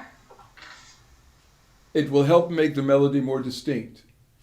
And when he writes staccato here in B flat to B, and again in the next measure, he means it, which means change the pedal as often as possible so we can hear those staccati. Okay. Otherwise, before then, as legato as possible. Yeah.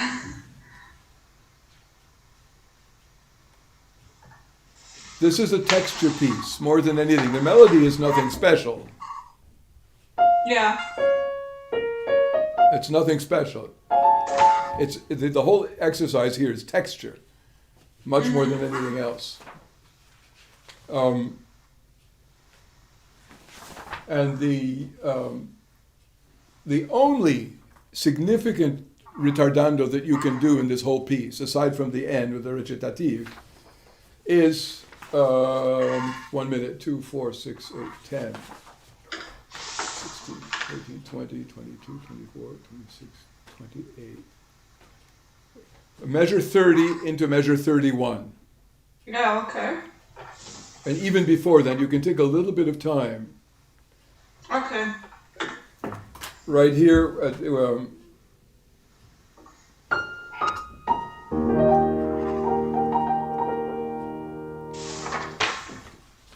before un peu retenu. Twice you can take a little bit of Luftpause here in this spot. But again, tempo is absolutely primordial. You cannot exaggerate you cannot put any feeling into this at all. Just do what he says. Okay. All right? But wonderful, wonderful work. Do you want to go to Le Gibet? Yeah.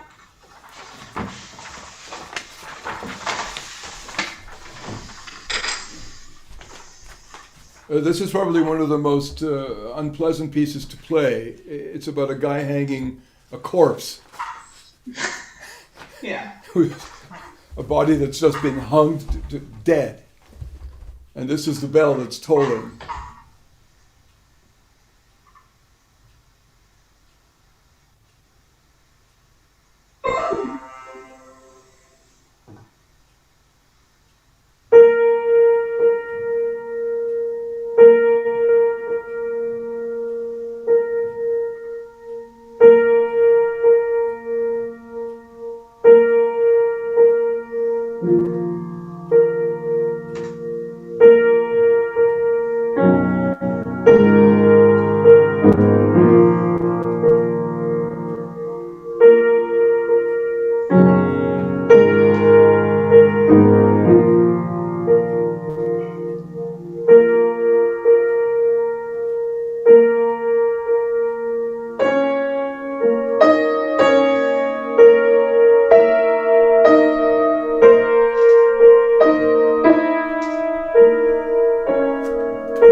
Wonderful, thank you.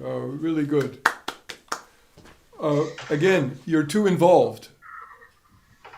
Okay. You're much too involved, and it's a little too slow. I know he says très lent, and he says sans presser ni ralentir jusqu'à la fin.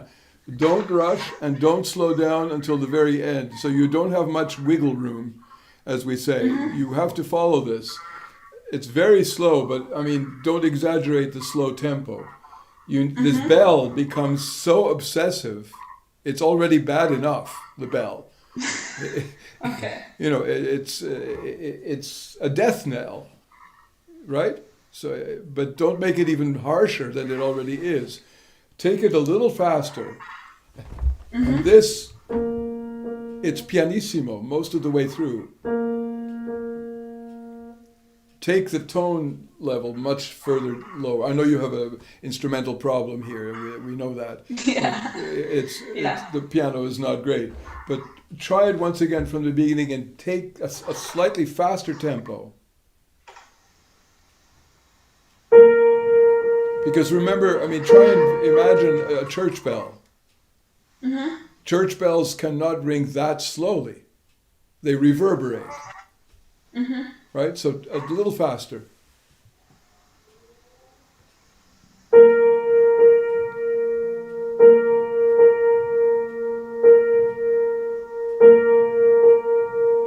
Now, watch what he does here. 1, 2, 3, 4. The third beat here, the single B flat.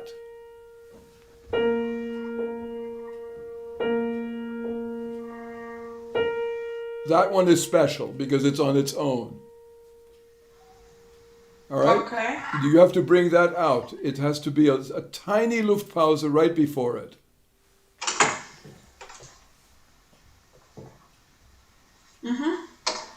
All right, and systemically throughout the piece. When you see one octave, one note and not the octave, a tiny Luftpause, you can afford it. Because what this piece needs is air. There's no air to breathe here specifically because it's dead. Yeah. You know, he does not have any air in this piece. He wants us to feel this beklemmt, right? Choked up. All right, once again.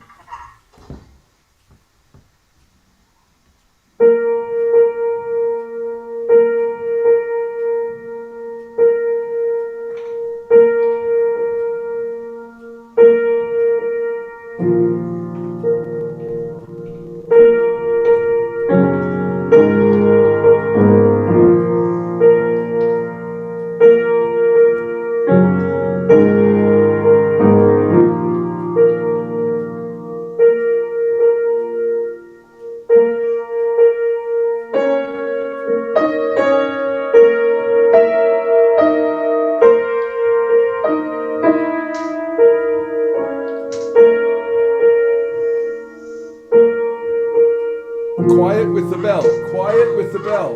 Tone down the bell. There's too much bell. It's going to be heard. Don't worry about it. It's there all the time. It's your ostinato. Okay. You don't want to love this bell. You want to hate this bell. Okay. Right?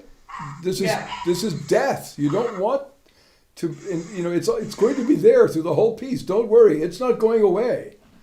It's your leitmotif. It's not going away. So don't insist on it.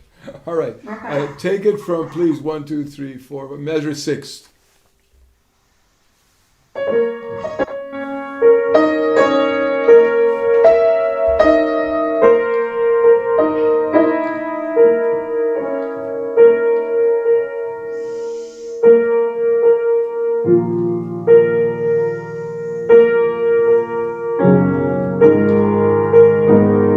Melika, excuse me. Yes.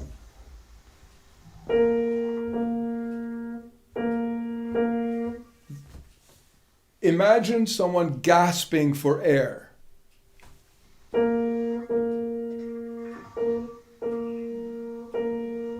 That's why he's phrased it as he has. Not only this reverberation, to imitate the bell, but the phrasing, this is someone gasping for air. That's the texture that you want to achieve here. All right? Once again, from measure 6, please, with the upbeat, which means a little bit more diaphanous and less in the piano.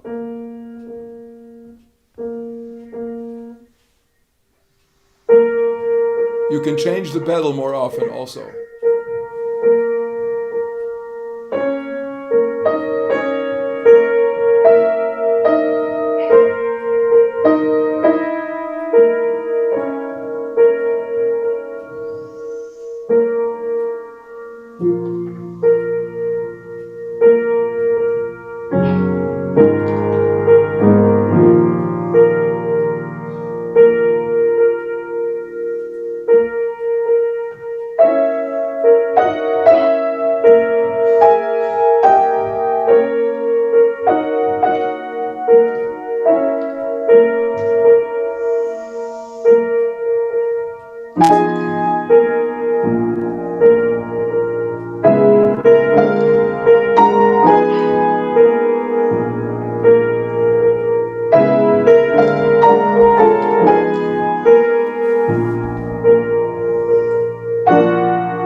Too much bell, too much bell. The bell is too prominent. If you read the poem, the bell is in the distance. It's in the distance. It's way too prominent. And it's probably a function of the piano also. You cannot really control it the way you would on a good instrument, a concert instrument. It's absolutely no comparison. But please bear that in mind. The bell cannot be too present after the opening. It's like I said, it's not going away, and the guy is extremely dead. All right. Okay, sorry, I'm laughing, but yeah. Right? He's finished. He's finished. You know, he was gasping for air at some point. There's some symbolism here, but the guy's gone. All right. The bell has to be way in the distance. All right. Okay. Can you please take it from the triple piano on the next page? When he writes trillier. Now, trillier means very, very connected or very smooth. Or we could also translate it as very tied together. French has some very weird formulations. Very connected, very smooth, very tied in. But it's gebunden, in German. All right, so take it please right on there, or maybe the upbeat to that measure. Triple piano, remember, triple piano. And if that whole section is triple piano, the bell is quadruple piano. Okay.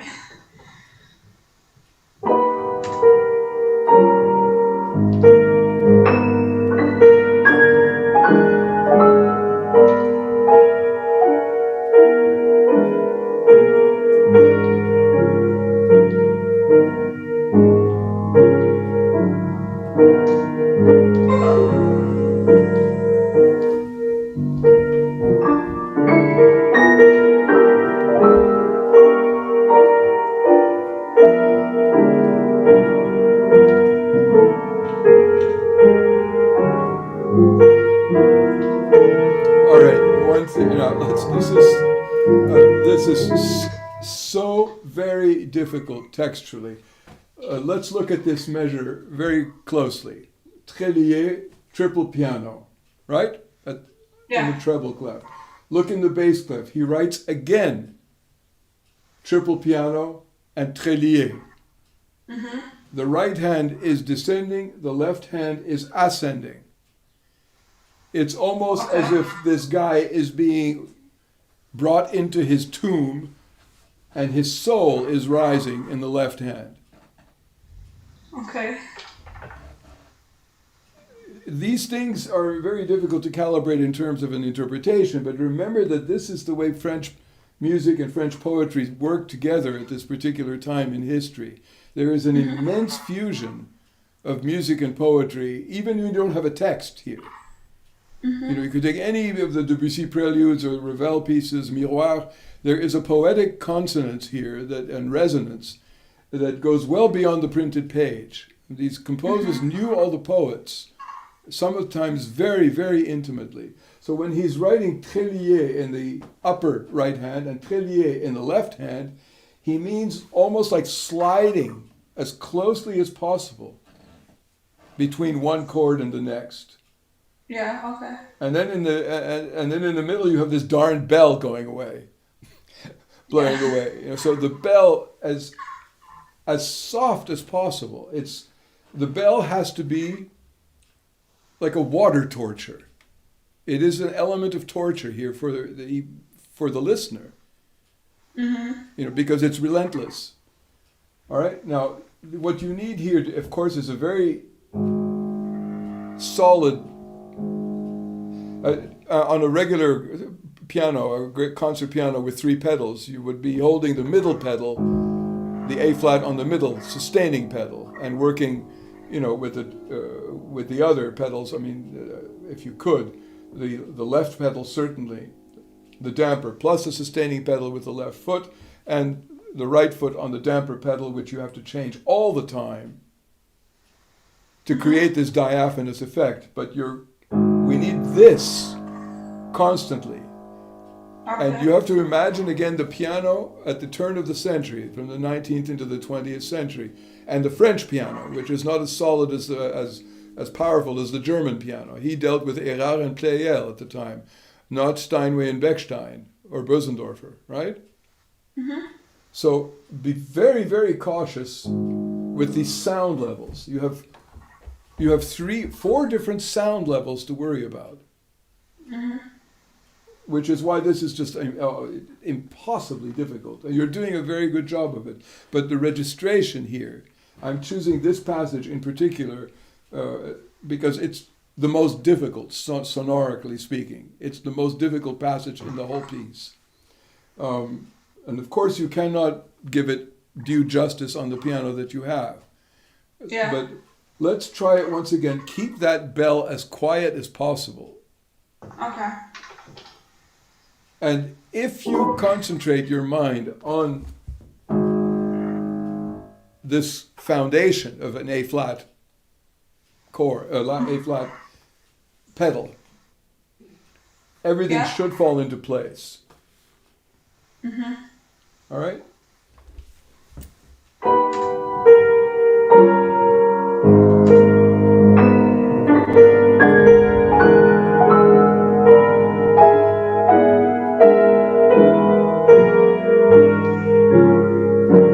One second. Can you not play these chords solidly? Do you have to break them up? Well, some of them, yes. Okay. Some of them, all right. Yes. That we can all understand. It's the size of the hand, of course. But if you have to break up a chord here, don't arpeggiate. Play 3 + 1. Okay. Right? First. No, that's.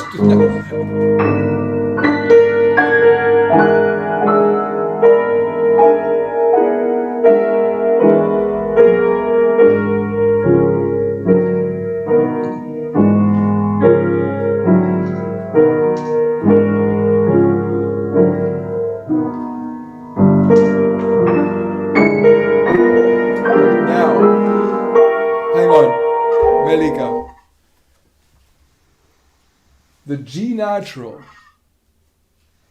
in the bass, 3 measures later. This has to be extremely clear, this progression from this passage has to be very, very clear, because it's a complete change of harmony here. The textures may be the same, but there's a harmonic change that has to be brought out. So, he says un peu en dehors, meaning in German ein bisschen zurückhaltend. Okay? To hold back. And he says here, when you have G in the bass, toujours triple piano, still triple piano. And I would do even more en dehors. Pull the tempo back a little bit more, even more, with the G in the bass, to emphasize that change. And these are very big chords. All right, from the first triple piano.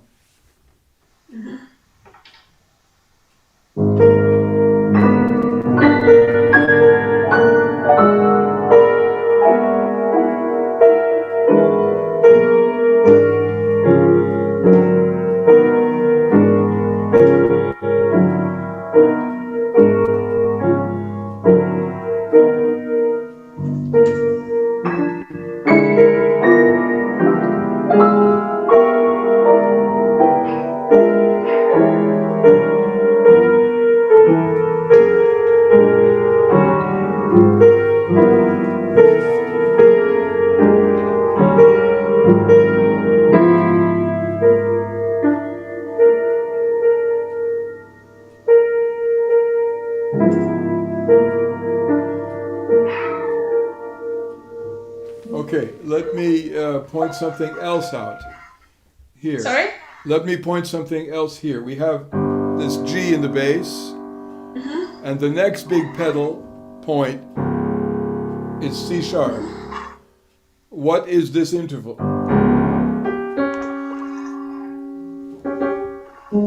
Well, it's a tritonus. I don't know the word. It's the devil's interval. Yeah.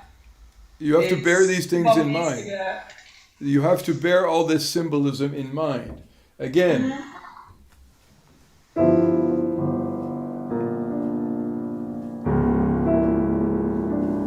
the very, very low notes here are going to sustain the rest of the harmonic procedure. And it's, in a sense, it's grounding all the rhythmic instability here. Because of this damn bell, it all seems very unstable, which is what he wants. Yeah. Right? This is not only there is a tremendous effort to balance sonorities, but there's a rhythmic balance to be achieved also. It's an extraordinarily difficult piece, and you're doing it very, very well. Next time, let's do Scarbo. We're out of time now, but Scarbo is probably one of the most difficult things ever written. But congratulations, a wonderful job, really wonderful job. Thank you very much.